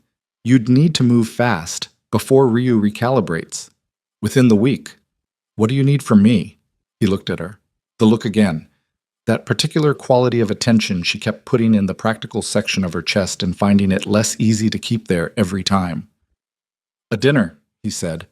Madame Cho, two of her business contacts, and us, presenting as a unit, public enough to register, controlled enough to manage. I can do that. It won't be comfortable. Jihyun. She said his name and watched him absorb it. I had my first job at 16 working double shifts to pay my secondary school fees. I've been uncomfortable my entire life. I know how to eat dinner at a table while people make calculations about me. She set her glass down beside his. Schedule it. The dinner was Friday. It was everything he'd warned her it would be, and nothing she hadn't handled before, scaled up. Madame Cho brought two contacts, both male, both the particular strain of Korean businessman who had built their confidence on a foundation of everyone around them being slightly less certain. The restaurant was quiet and expensive, and the food was the kind that required explaining, which gave the evening a built-in rhythm that she used to establish herself as someone who ate the world with confidence rather than someone being introduced to it. She talked business. She talked Lagos. She talked about the specific investment landscape in the Western Nigerian corridor with the precision of someone who had grown up listening to her father discuss it over dinner for 20 years. And she watched the two businessmen's polite attention shift into something more alert. And she felt Jihaeon beside her register the shift and say nothing, because saying nothing was the right move and he knew it. Madame Cho watched her with the calculating attention of a woman revising an assessment in real time. By the end of the main course, the conversation had moved from social to substantive, and by the time tea arrived, Madame Cho had said the specific thing, a public statement of intention regarding the Lagos connection, that Jihaeon had been steering toward. In the car afterward, he sat beside her in a silence that had a different texture than any before. You knew the investment landscape, he said. My father was a cardiologist with strong opinions about where Nigeria's future capital flows were going. I grew up at his dinner table. She looked at the city passing. I've spent 2 years in Seoul waiting tables because it paid better than anything I could get in Lagos at 24. That doesn't mean I'm only what this city has seen me do. He was quiet. I know, he said. You say that a lot. Because you keep being right. She looked at him. He was looking at the window, the city's light moving across his face, and the mask was very slightly down. Not gone, but shifted. The particular quality of someone at the end of a week that had cost them something they hadn't budgeted for. She thought about the 11 days she'd known him. She thought about a man sitting on a corridor bench at midnight with his elbows on his knees, saying my grandmother with the specific care of someone handling something that could shatter. She thought about the 40-second response to her 6 a.m. message and what that meant about where he'd had his phone and what he'd been doing with it. She put all of it in the practical section of her chest and closed the door on it and kept her eyes on the city. They were 5 minutes from her building when his phone rang. He looked at the screen. The change in his face was immediate and total. A draining of everything managed and controlled, replaced by something rawer and older than anything she'd seen from him. He answered before the second ring. She didn't speak Korean well enough to follow the words quickly, but she didn't need the words. She watched his face, and she understood the shape of what was happening before he hung up, and when he lowered the phone to his lap and sat very still in the back of the moving car, she felt it move through the space between them like a physical thing. Your grandmother, she said. She fell. His voice was different, stripped of everything it usually carried, just the words. She's at the hospital. They're saying... He stopped. They're not sure she's stable.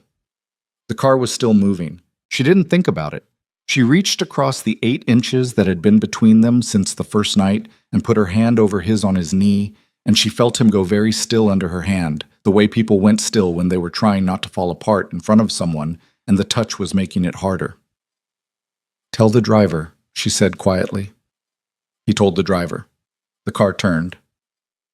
The hospital at 11 p.m. had the particular quality of emergency hours, the hush of things being managed at speed, the specific smell of institutions working at full capacity, the feeling of time moving differently than it did anywhere else.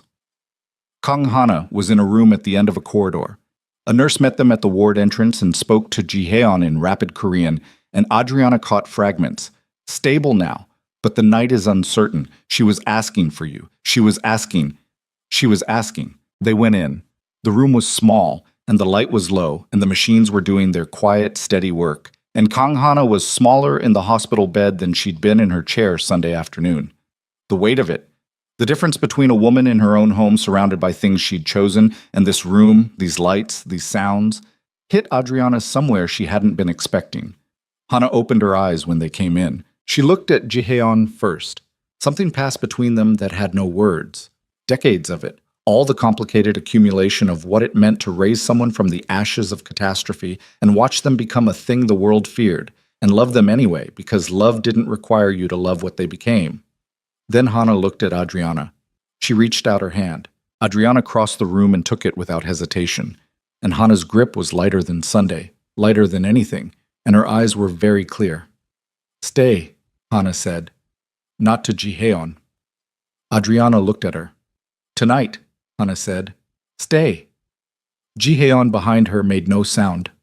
"I'll stay," Adriana said. Hana's grip tightened fractionally. Just fractionally.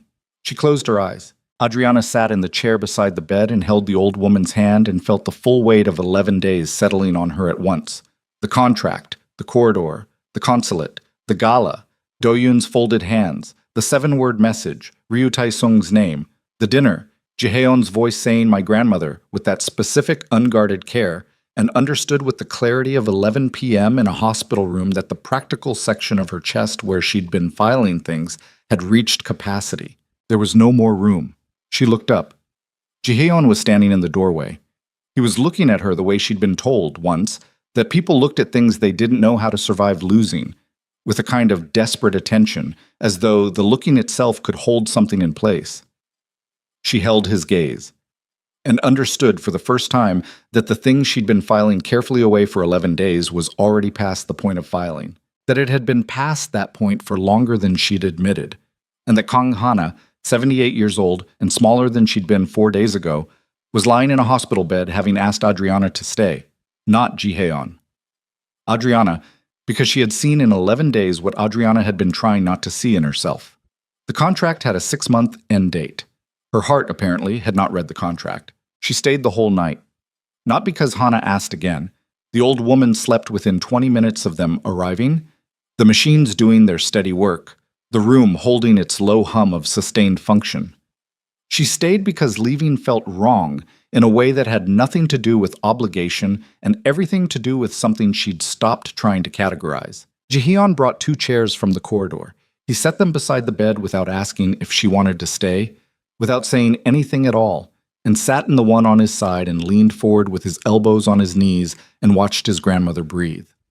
They stayed like that for a long time. Around 2 a.m., a nurse came in, checked the monitors, made a small note, and left without disturbing anything. Around 3 a.m., the hospital settled into its deepest quiet, that specific 3 a.m. quality that had no equivalent at any other hour, a silence that felt less like absence and more like the world briefly holding its breath. Adriana looked at Ji-heon. He hadn't moved in 2 hours. His jacket was off, folded over the back of the chair. The white shirt from the dinner was creased now, the sleeves still pushed up, and he was looking at his grandmother's face with the concentrated attention of someone trying to memorize every detail before the details changed. "She's stable," Adriana said quietly. "Tonight she is. That's what tonight gets to be." He looked at her. In the low hospital light, his face was stripped of everything he usually wore in front of the world. The management, the precision, the controlled surface. What was underneath it was not weak. It was just human and tired and frightened in the specific way of someone who understood exactly how loss worked because they'd survived it before and knew the weight of what was coming. "I don't know how to do this again," he said, very quietly, the words barely carrying across the space between the chairs. "Lose someone." "Yes." She looked at him for a moment, then she said, "You don't have to know how, you just have to stay in the room."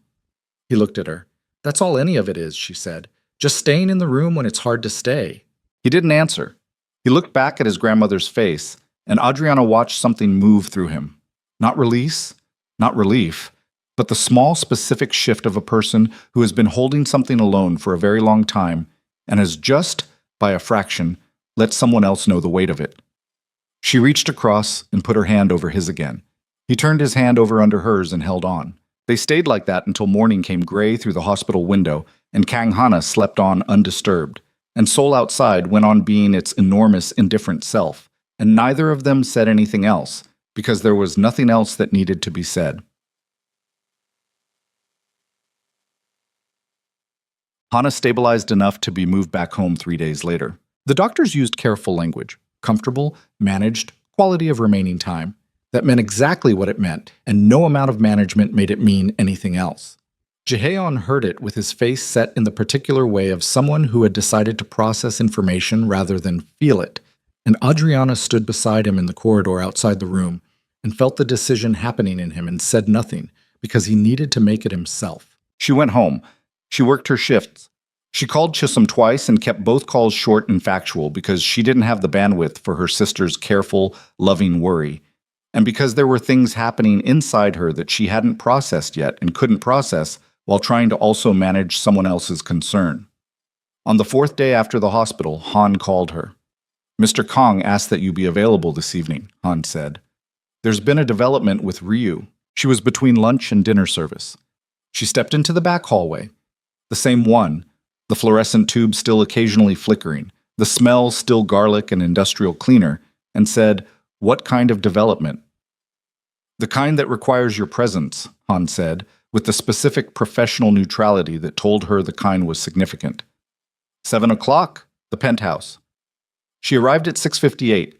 Jihyun was not alone. There were 4 men in the main room she'd never seen before, arranged in the specific spatial pattern of people who defaulted to threat assessment and were currently conducting one. All of them registered her arrival and registered Jihyun's response to her arrival, a fractional easing of something in his posture, and recalibrated their own assessments accordingly. Han was there. Han gave her a brief nod that communicated, "This is serious, stay close, and trust the process." Jihyun crossed the room to her.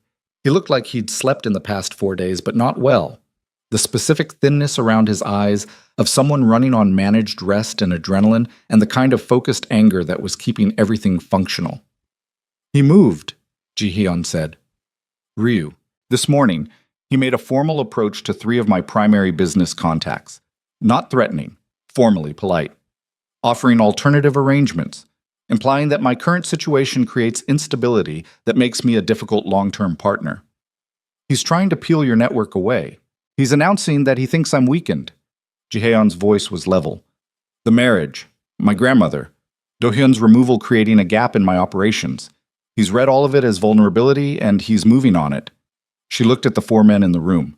"Who are they?" "Mine. The people I trust most completely." A pause. "There are 4 of them, which is fewer than it should be and more than enough." "What's the plan?" He looked at her. "That depends on you." She waited. "Ryu made contact with one of my contacts this morning," he said. "A man named Chairman Baek. 70 years old, significant influence across 3 industries, knows everyone in Seoul's business and financial world who matters. If Baek publicly aligns with Ryu, it's damaging. Manageable, but damaging. And if Baek publicly stays with you, then Ryu's approach reads as failed. The other contacts hold. His momentum stalls before it builds. So you need Baek to stay." "I need Baek to have a reason to stay that feels stronger than whatever Ryu offered him this morning." He looked at her directly. "Baek is old-fashioned in specific ways. He believes in legacy, family, the kind of stability that announces itself rather than negotiating itself." A pause that carried its weight clearly. "He's requested a meeting tonight. He specifically mentioned that he'd like to meet my wife." The room was very quiet. She understood what he was asking, the full shape of it. Not a gala performance, not a dinner with Madame Cho, but a direct high-stakes meeting where Kang Ji-hyun's wife needed to be fully, convincingly real to a 70-year-old man who had been reading people for 5 decades and whose decision tonight had operational consequences. "You're asking me to help you hold your network together," she said. "Yes." "By being someone you're not sure I am yet." He looked at her steadily. "By being exactly who you are. Which is the only version that would work on Baek, anyway." She looked at him for a long moment. She thought about the contract in Han's files. She thought about the 6 months and the exit clause she'd refused, and the practical section of her chest that had exceeded capacity in a hospital room 3 days ago. She thought about Ji-Heon's hand turning over under hers in the dark, and the weight of what he'd said, "I don't know how to do this again," and the look on his face when his grandmother's hand held hers on Sunday afternoon. She thought about Ryu Taesung and the 7-word message, and Do-Hyun's hollowed-out face, and all the ways the world she'd stepped into had been more complicated than she'd calculated. She thought about the fact that complicated had never once made her leave anything she'd decided to stay in. "What time is Beck coming?" she said. Chairman Baek arrived at 8:15. 70s, but the kind of 70s that carried its age, with the confidence of a man who had always known that time was a resource rather than an enemy. He moved slowly, but without any suggestion of weakness, the deliberate pace of someone for whom arriving quickly had never been necessary. He had the particular weathered quality of someone who had outlasted many things and knew it. He looked at Adriana the moment he walked in, before he looked at Ji-Heon. She met his eyes without hesitation, without performance, without any of the managed warmth she deployed in rooms where she needed to establish something. She simply looked at him the way she looked at things she was genuinely curious about, which was directly and without pretense. Something in Baek's face shifted. "Chairman Baek." Ji-Hyun's voice was even, professional, the specific register of respect without deference. "My wife, Adriana." "Mrs. Kang." Baek's English was careful and accented and entirely functional. He extended his hand. "I've heard very little and wondered considerably." "That's usually how it works when Ji-Heon is involved," she said, and shook his hand firmly. Beck looked at her. Then a sound came out of him that was, she clocked it with surprise, a genuine laugh. Short, real, arriving before he decided to allow it. They sat. Han brought tea and Ji-Heon and Beck moved through the opening ritual of men who had done business together for years and were now conducting a re-evaluation in the language of courteous indirection. And Adriana sat beside Ji-Heon and drank her tea and let the conversation find its own current before she entered it. Beck was watching her the way he was watching the room. Everything. All of it. The whole picture. 20 minutes in, he said to her, "You understand what tonight's conversation is actually about." "Yes," she said, "and you're not uncomfortable with that." "I'm very comfortable with people saying directly what they mean," she said. "I find it efficient."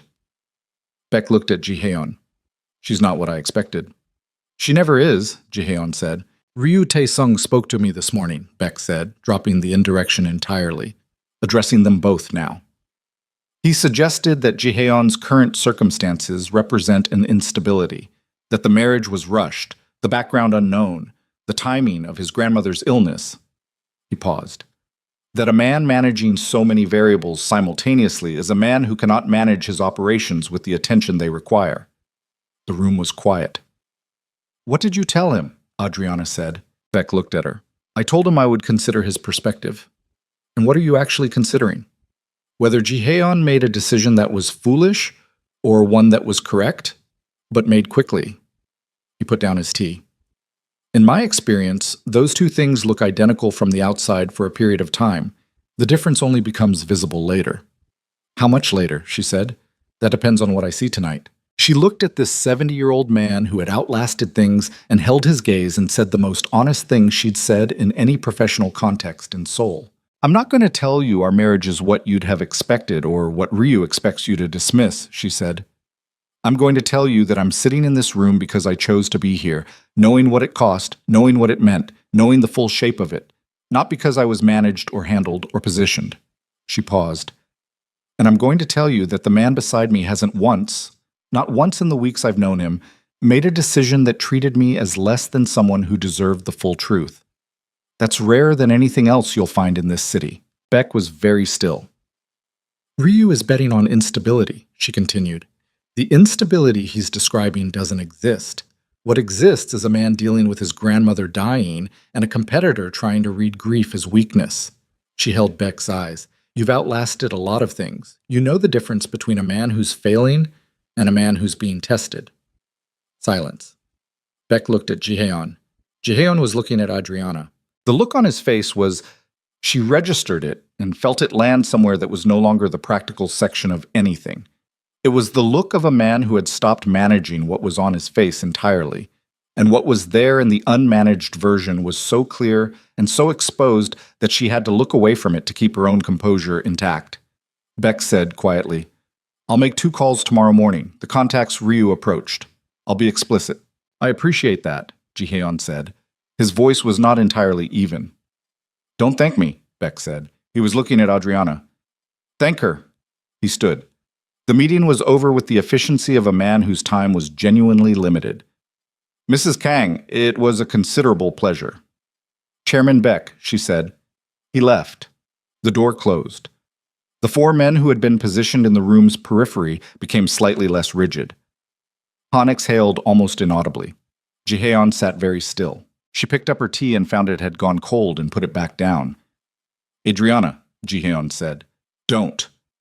She said it before he could continue, because she could hear what was coming, and she wasn't ready for it. Not here, not with Han and 4 other people in the room, and all of her own composure held together by the specific tension of a night that wasn't over yet. "Not right now." He was quiet. She stood.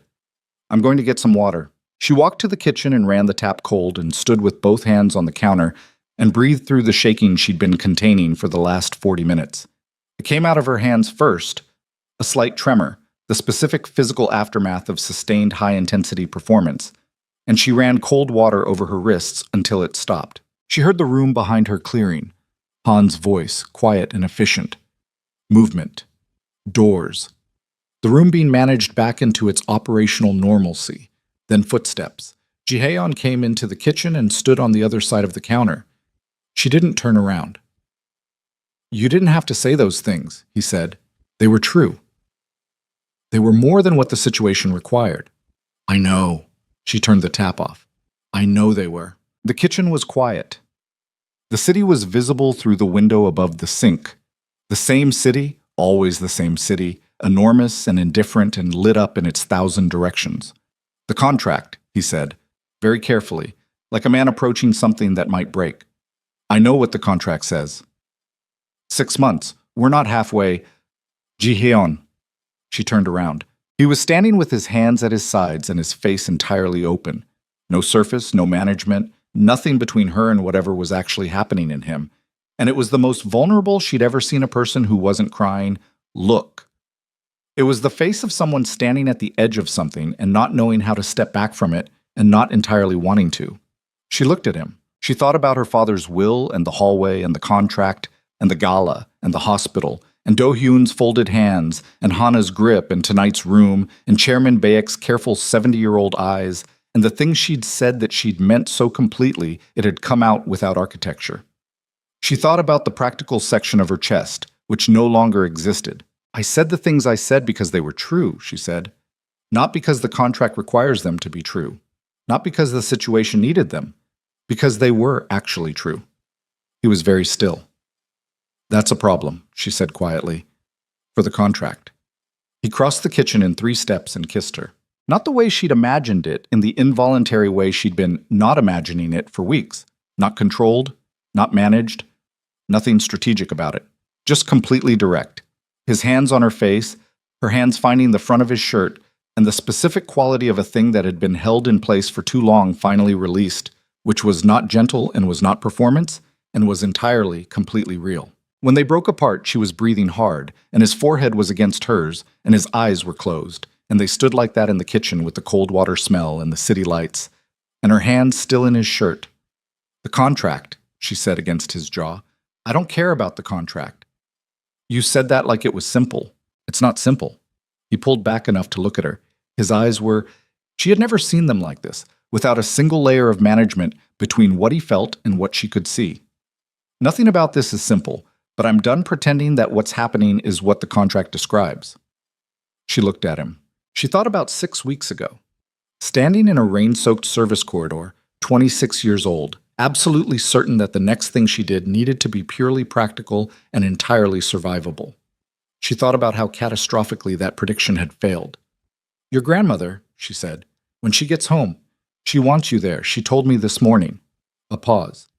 "She said, and I'm translating directly because it's important, she said, 'Don't be an idiot and let this one go.'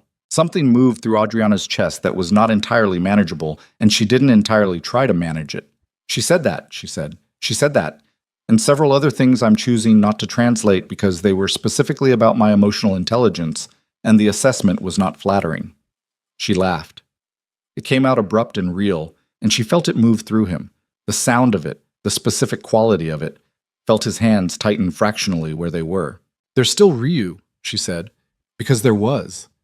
There's still Ryu, he agreed. BX calls bias time, not resolution. Yes. Whatever comes next is going to be worse before it's better. His voice was steady. The operational register, the honest version. Yes, I know. She looked at him for a long moment. At this man, 34 years old, raised in violence, running operations that the city feared, standing in his own kitchen with his face completely open and his hands careful on her face, like she was something he'd never expected to be trusted with and was determined not to break.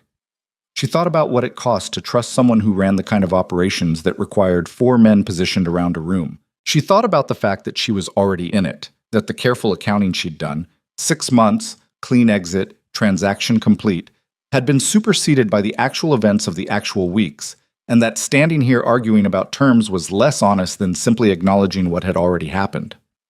Okay, she said. He looked at her. Whatever comes next, she said.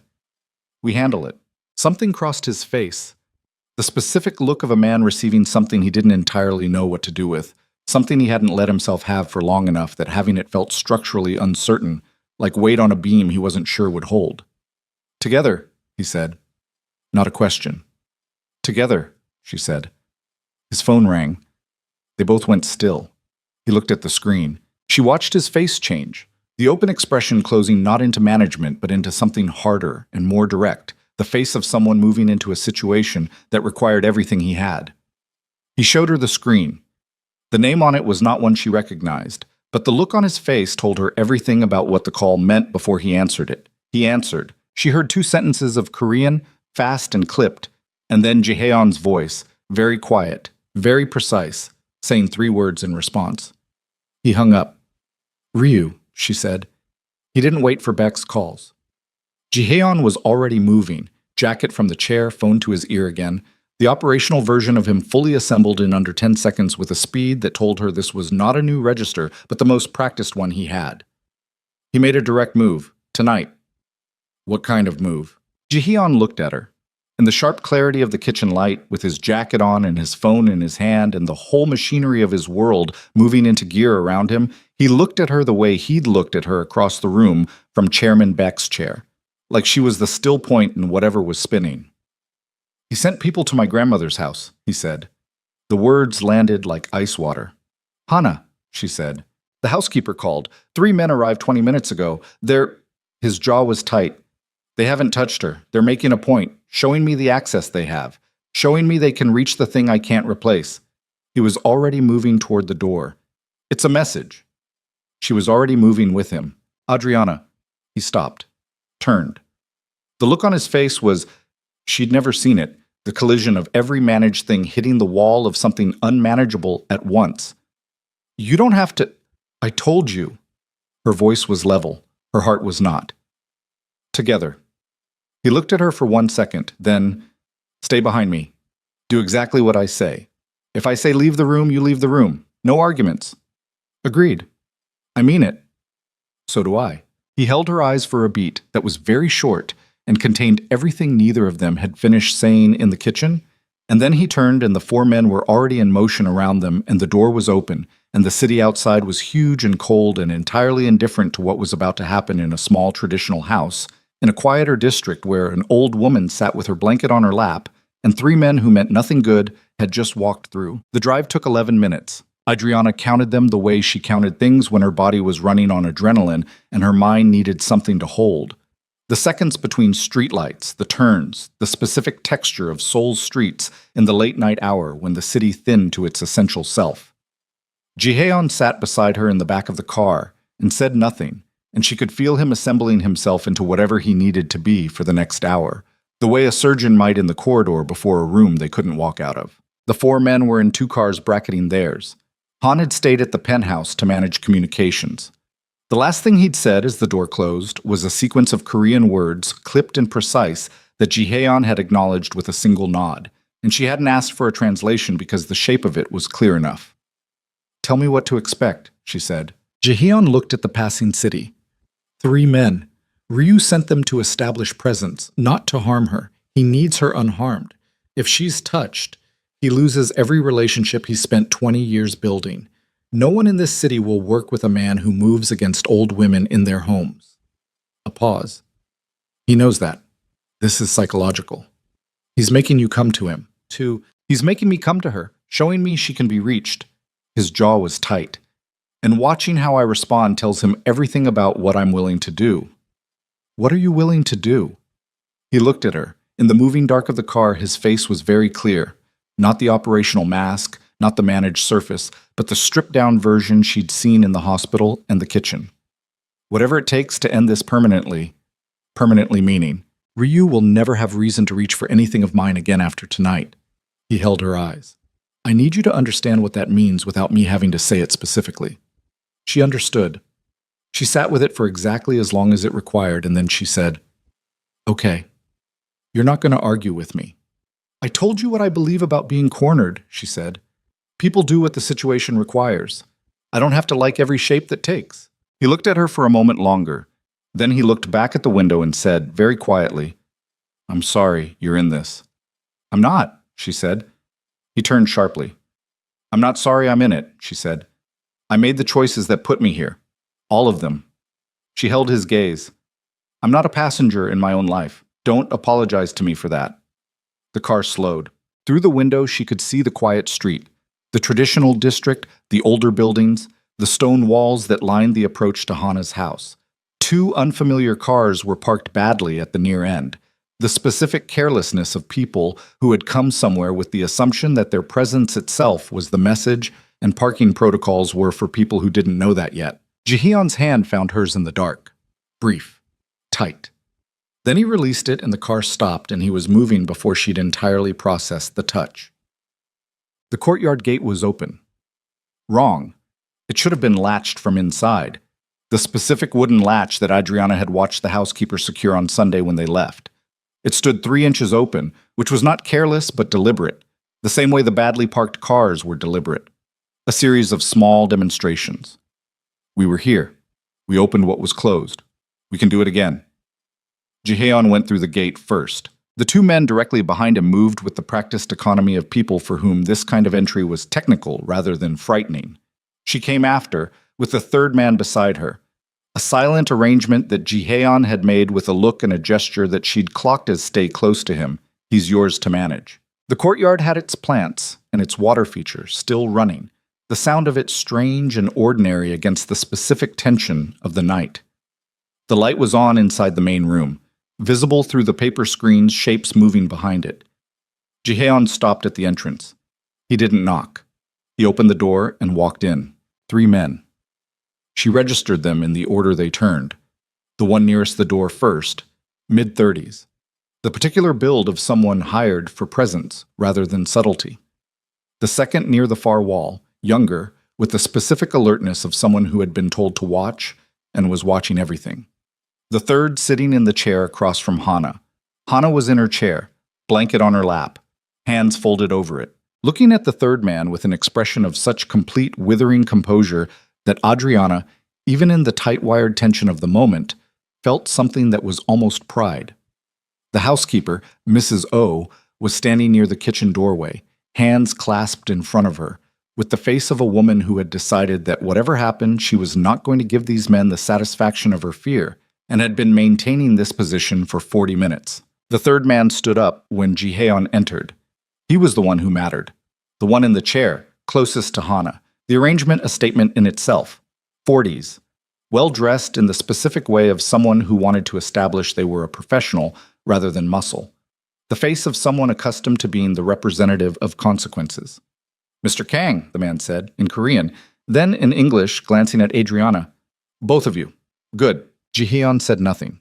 He walked to Hana, checked her face, a rapid total assessment, 3 seconds, and then straightened and looked at the man with an expression that had no temperature at all. Adriana crossed to Mrs. O, touched her arm once, briefly. The housekeeper exhaled in a controlled shudder and held herself together. "You've made your point," Jihaeon said. His voice was very even, the specific evenness of something with enormous pressure behind it. "Mr. Ryu felt it was important that you understand the nature of the arrangement he's proposing," the man said. "A renegotiation of the Western Corridor terms. Given the current circumstances, he believes a more equitable division. You're in my grandmother's house at 11 p.m. Jihaeon's voice was still even. "There is no version of this conversation that ends with a renegotiation." The man looked at him. Mr. Ryu anticipated this response. He asked me to be clear that the current arrangement— "Get out." The two words landed with the specific quality of something that didn't need volume to cut through everything else in the room. The man paused. He looked at the two others, a rapid confirmation check. Then at Adriana. Then back at Jihaeon. "Mr. Kang, if you're unable to approach this practically, I want you to look at this room," Jihaeon said, still quiet. "I want you to look at what you came into tonight and understand that you have crossed a line that cannot be relocated. Whatever Ryu told you this visit would accomplish, a demonstration, a negotiation, a show of access, he miscalculated, completely." The man's composure was professional but not infinite. A fraction of uncertainty moved across his face. "The conversation about the Western Corridor is finished," Jihaeon continued. "The arrangement Ryu wants doesn't exist and will not exist. What does exist as of tomorrow morning is a situation where Ryu answers to every relationship he has for what happened in this house tonight." He paused. "You know who Chairman Baek is?" A beat. "You know what a call from Baek to the three contacts Ryu approached today means for Ryu's position." Another beat. "You know what happens when a man is seen to move against an old woman in her home in this city?" The man said nothing. "He sent you here to show me he could reach her," Jihaeon said. "I need you to go back to him with a different message. Tell him he showed me exactly what he's willing to do, and that what he's willing to do is the last card he had, and he played it tonight, and it didn't work." The room was absolutely still. The water feature outside continued its absurd, steady sound. Hana, in her chair, had not moved, had not spoken. Was looking at Jihaeon with the specific expression of a woman who had raised him and was watching him be, in this moment, exactly what she had always known he could be. Not the monster the city feared, but the man underneath the monster, who had a line he wouldn't cross, and had found it in this room tonight. The third man looked at the other two. Another rapid consultation, decision tree running in real time. Then he straightened. "Mr. Ryu will want a direct response," he said. "He'll have one," Jihaeon said. "Not through you." The three men left, not quickly, with the managed pace of people determined to exit on their own terms rather than in retreat, but they left, through the open door and across the courtyard, and through the gate that was still 3 inches open, and she heard the badly parked cars start and pull away, and then the street was quiet. Mrs. O made a sound that was not quite a sob and entirely understandable. Adriana turned to Hana. The old woman was looking at her, not at Jihaeon, at Adriana, with those clear, direct eyes that didn't soften things and didn't need to. "Sit down," Hana said. "Both of you. Mrs. O, tea sam." They stayed 2 hours. Mrs. O made tea and then made it again. The second pot, the specific act of a woman re-establishing domestic normalcy over the shattered glass of the last hour, and Adriana drank both cups and felt the adrenaline recede in layers. The immediate physical tension first, then the operational focus, and last, slow and deep like a tide pulling back. The emotional weight of what the night had been. Hana talked. About Jihaeon as a boy, arriving at her house after his parents died, angry and closed, and so frightened beneath the anger that she'd sometimes stood outside his bedroom door at night just to hear him breathe and confirm he was still there. About the years she'd spent watching him build an empire from the ruins of a childhood that had taught him the world was violent, and that the only response to violence was to become something the violence couldn't touch. "I was afraid," Hana said, "that he would forget what he was building it for." She wasn't looking at Jihyun when she said it. She was looking at Adriana. "And then he brought someone home," Hana continued, "who remembered for him." Adriana looked at her hands around the teacup, the burn scar, the hangnail, finally dealt with 3 weeks ago. "I didn't come here for that reason," she said honestly. "I know." Hana's voice was dry with the specific dryness of someone who had lived long enough that the distinction barely mattered.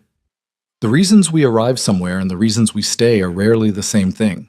Jihyun, beside Adriana, said nothing.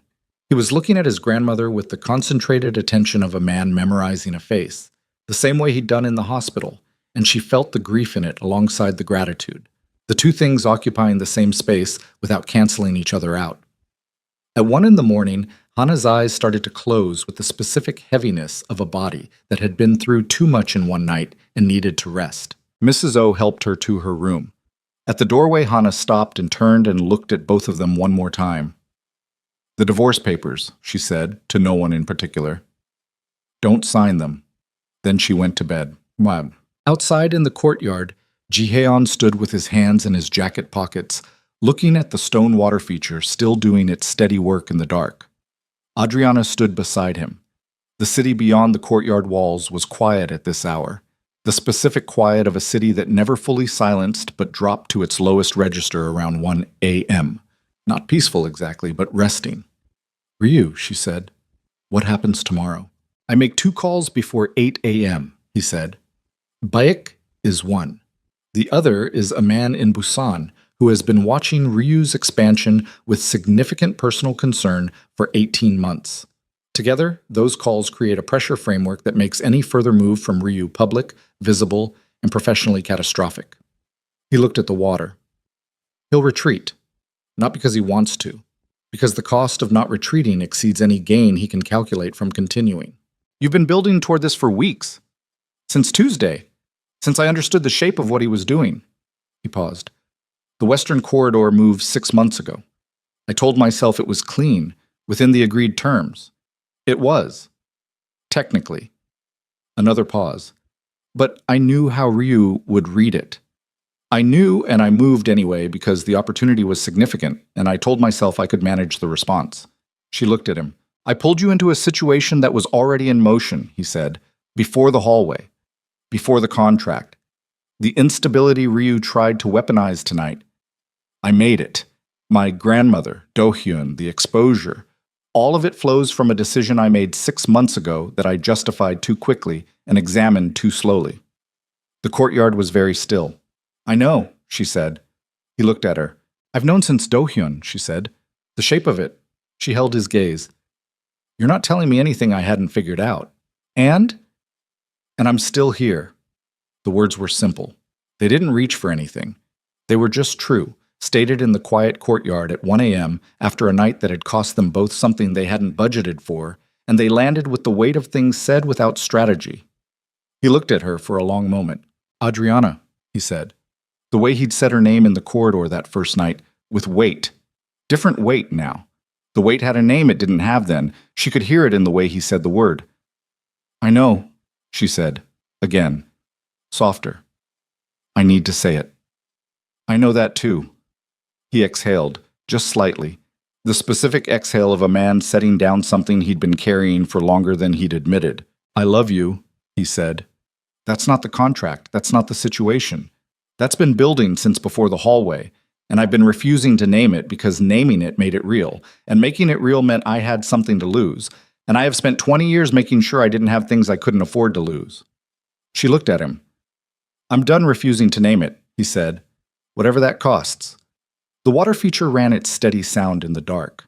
She thought about a flickering corridor and a legal document and an old woman's hand and 7 weeks of the most complicated, costly, bone-deep real experience she'd had since she left Lagos, with a plan and a determination and shoes that didn't fit. She thought about Chisum's voice on the phone. "Are you okay?" And the answer she'd given that had been true then and was truer now in a way Chisum would probably find simultaneously alarming and unsurprising. She thought about her father, Tabena Okoye, who had buried a clause in his will about marriage with the specific stubbornness of a man who believed that the right structure could protect the people he loved even after he was gone to protect them himself. Who had been wrong about almost everything except, possibly, accidentally, this. "I know," she said. The third time. Different meaning. She stepped toward him. "I've known for a while." He pulled her in and held on, and she felt the full weight of him. Not the managed version, not the operational version, but the actual person, tired and relieved and frightened and present, and she held back with everything she had and let the courtyard be quiet around them. The calls were made before 8 a.m. She was there for both of them, not in the room, but in the penthouse, or drinking coffee at the kitchen window while Jihaeon's voice came from the study in the controlled cadences of a man managing consequences. She heard the tone rather than the words, and understood the shape of them, deliberate, precise, the kind of conversation that moved things into place without requiring drama, because the information itself was the drama. When he came back to the kitchen, his face was settled. The tightness that had been there since Tuesday of the first week, the managed residue of a situation in motion, was gone. Not replaced by ease exactly, but by the specific stillness of a man whose pieces were where he put them. "Beck," she said, supportive, explicitly. He poured coffee. The Busan contact, his name is Chairman O, no relation to Mrs. O, was already aware of Ryu's western corridor positioning. He's been looking for an alignment point for months. Last night's move gave him everything he needed. "Ryu's isolated. He'll make noise," Jihaeon said. "Men like Ryu always make noise when they're cornered, but the noise will be expensive for him and free for us." He sat across from her. "It's over." She looked at him. "Are you sure?" "In this business, you're never completely sure," he said, "but I'm sure enough that I can tell you without managing the answer." She nodded. He looked at her over his coffee. "I want to talk about the contract." "I know. Han has the paperwork. The divorce filing has an activation date in 6 weeks. He set his cup down. "I want to withdraw it." She looked at him steadily. "You're asking me to stay married. I'm asking you to choose it. Actually choose it. Not the contract version, the real version. Whatever that looks like. Whatever pace you need. Whatever you need it to be." He held her eyes. "I'm not asking you to become something the city expects Kang Ji-hyun's wife to be. I'm asking you to be what you already are, which is exactly what you are, and to let me be in your life while you're being it." She absorbed this. She thought about the Nigerian-Korean fusion restaurant she'd been designing in her head for 2 years, the menu she'd built mentally during bad shifts, the specific neighborhood near Itaewon where the rent was possible and the foot traffic was right, the name she'd decided on at 3 a.m. once and forgotten and rediscovered 6 weeks later in the Notes app on her phone. She thought about her sisters, Chisholm's voice, the house in Lagos that was now safe, the land in Enugu that Emeka couldn't touch, the twins growing, their school fees paid, their futures intact.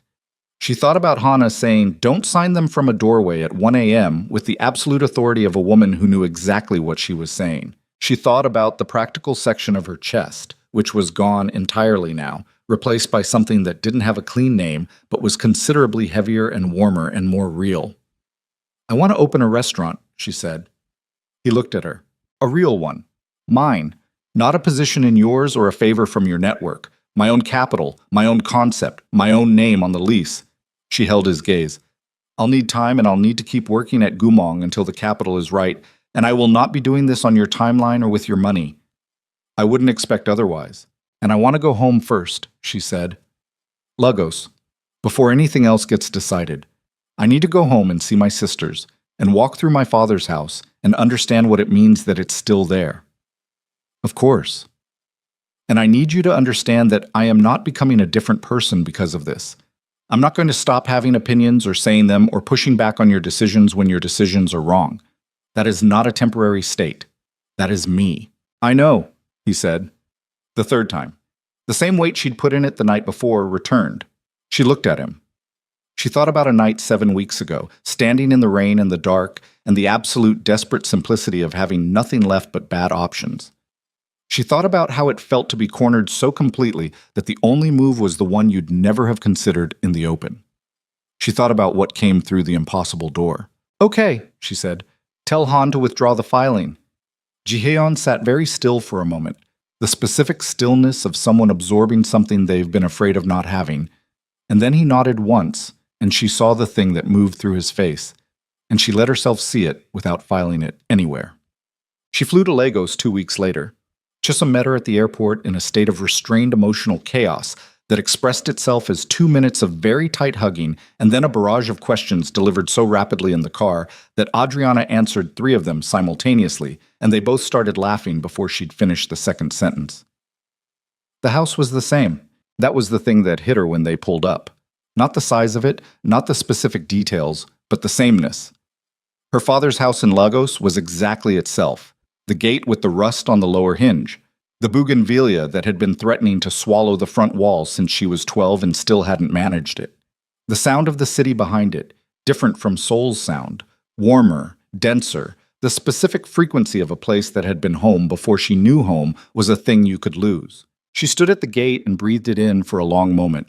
Ngozi came out of the front door before she reached it, and the twins were behind her. And the next 20 minutes were the specific, beautiful chaos of a family that loved each other imperfectly and continuously.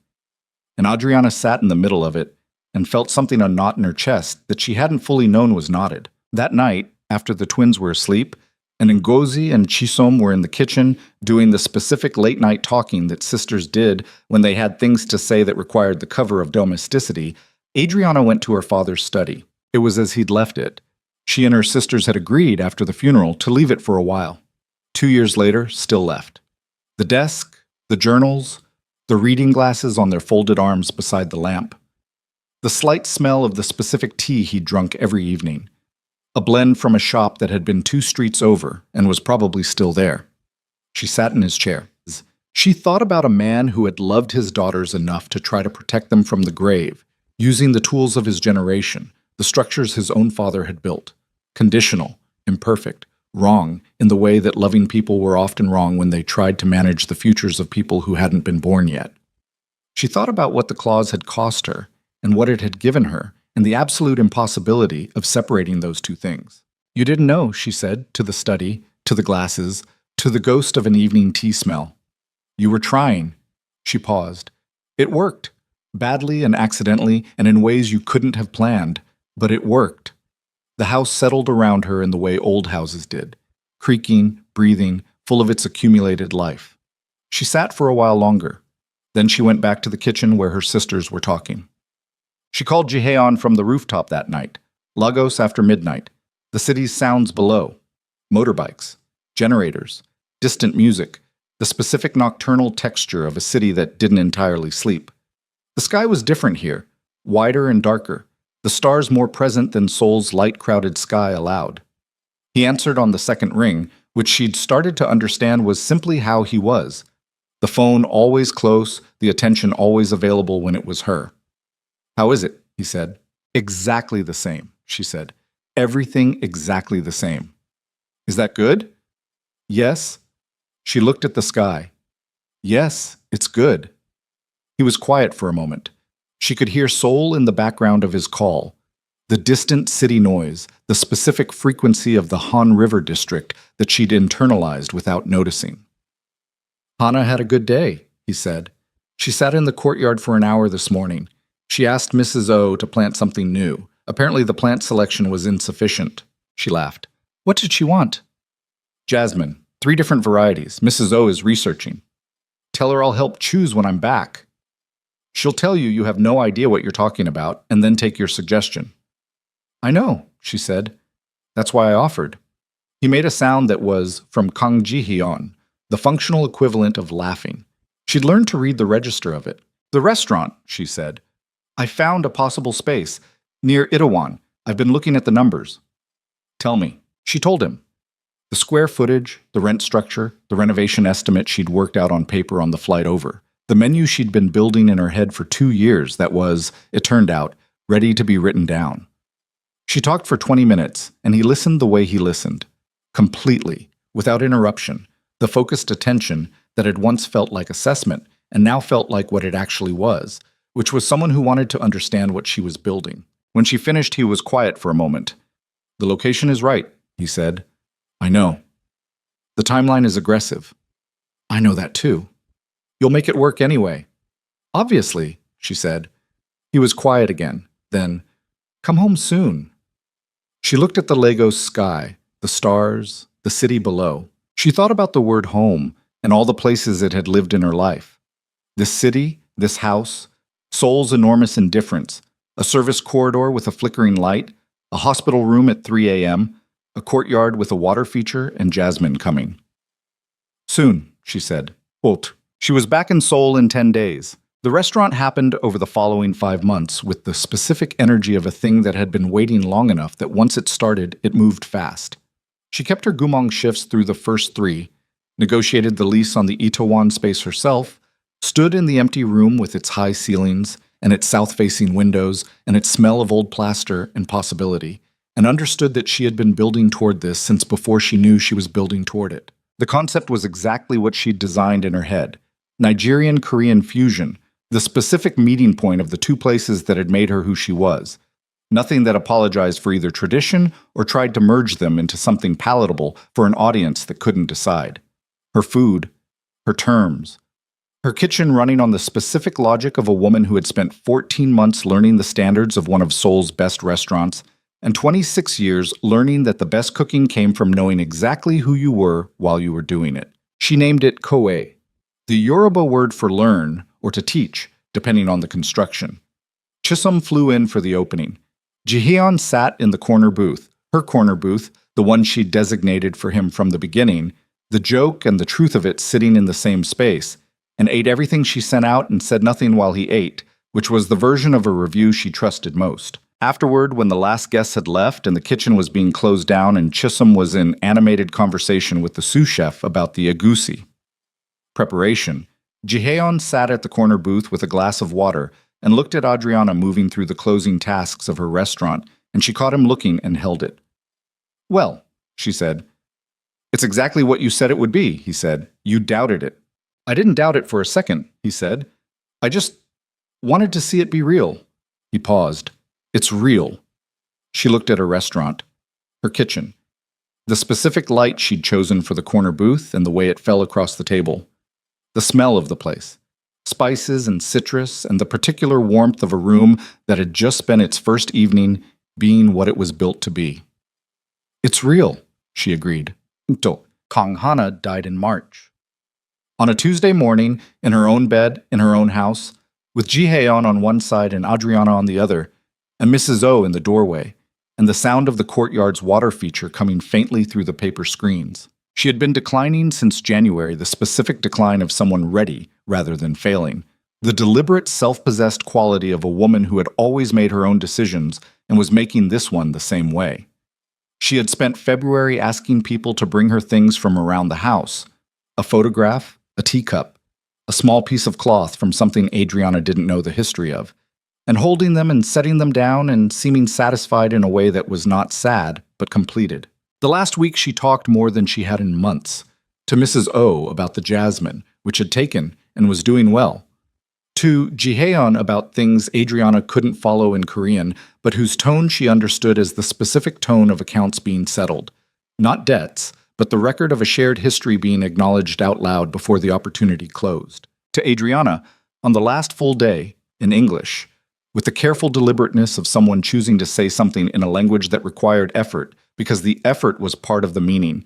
"You changed the direction of something," Hana said, "not because you tried to, because you didn't." Adriana sat with that. "I didn't try to change anything," she said honestly. "That's what I mean." Hana's eyes were clear and direct as they had always been. "People who try to change things push. You just stood in your own place, and everything arranged itself around where you were standing."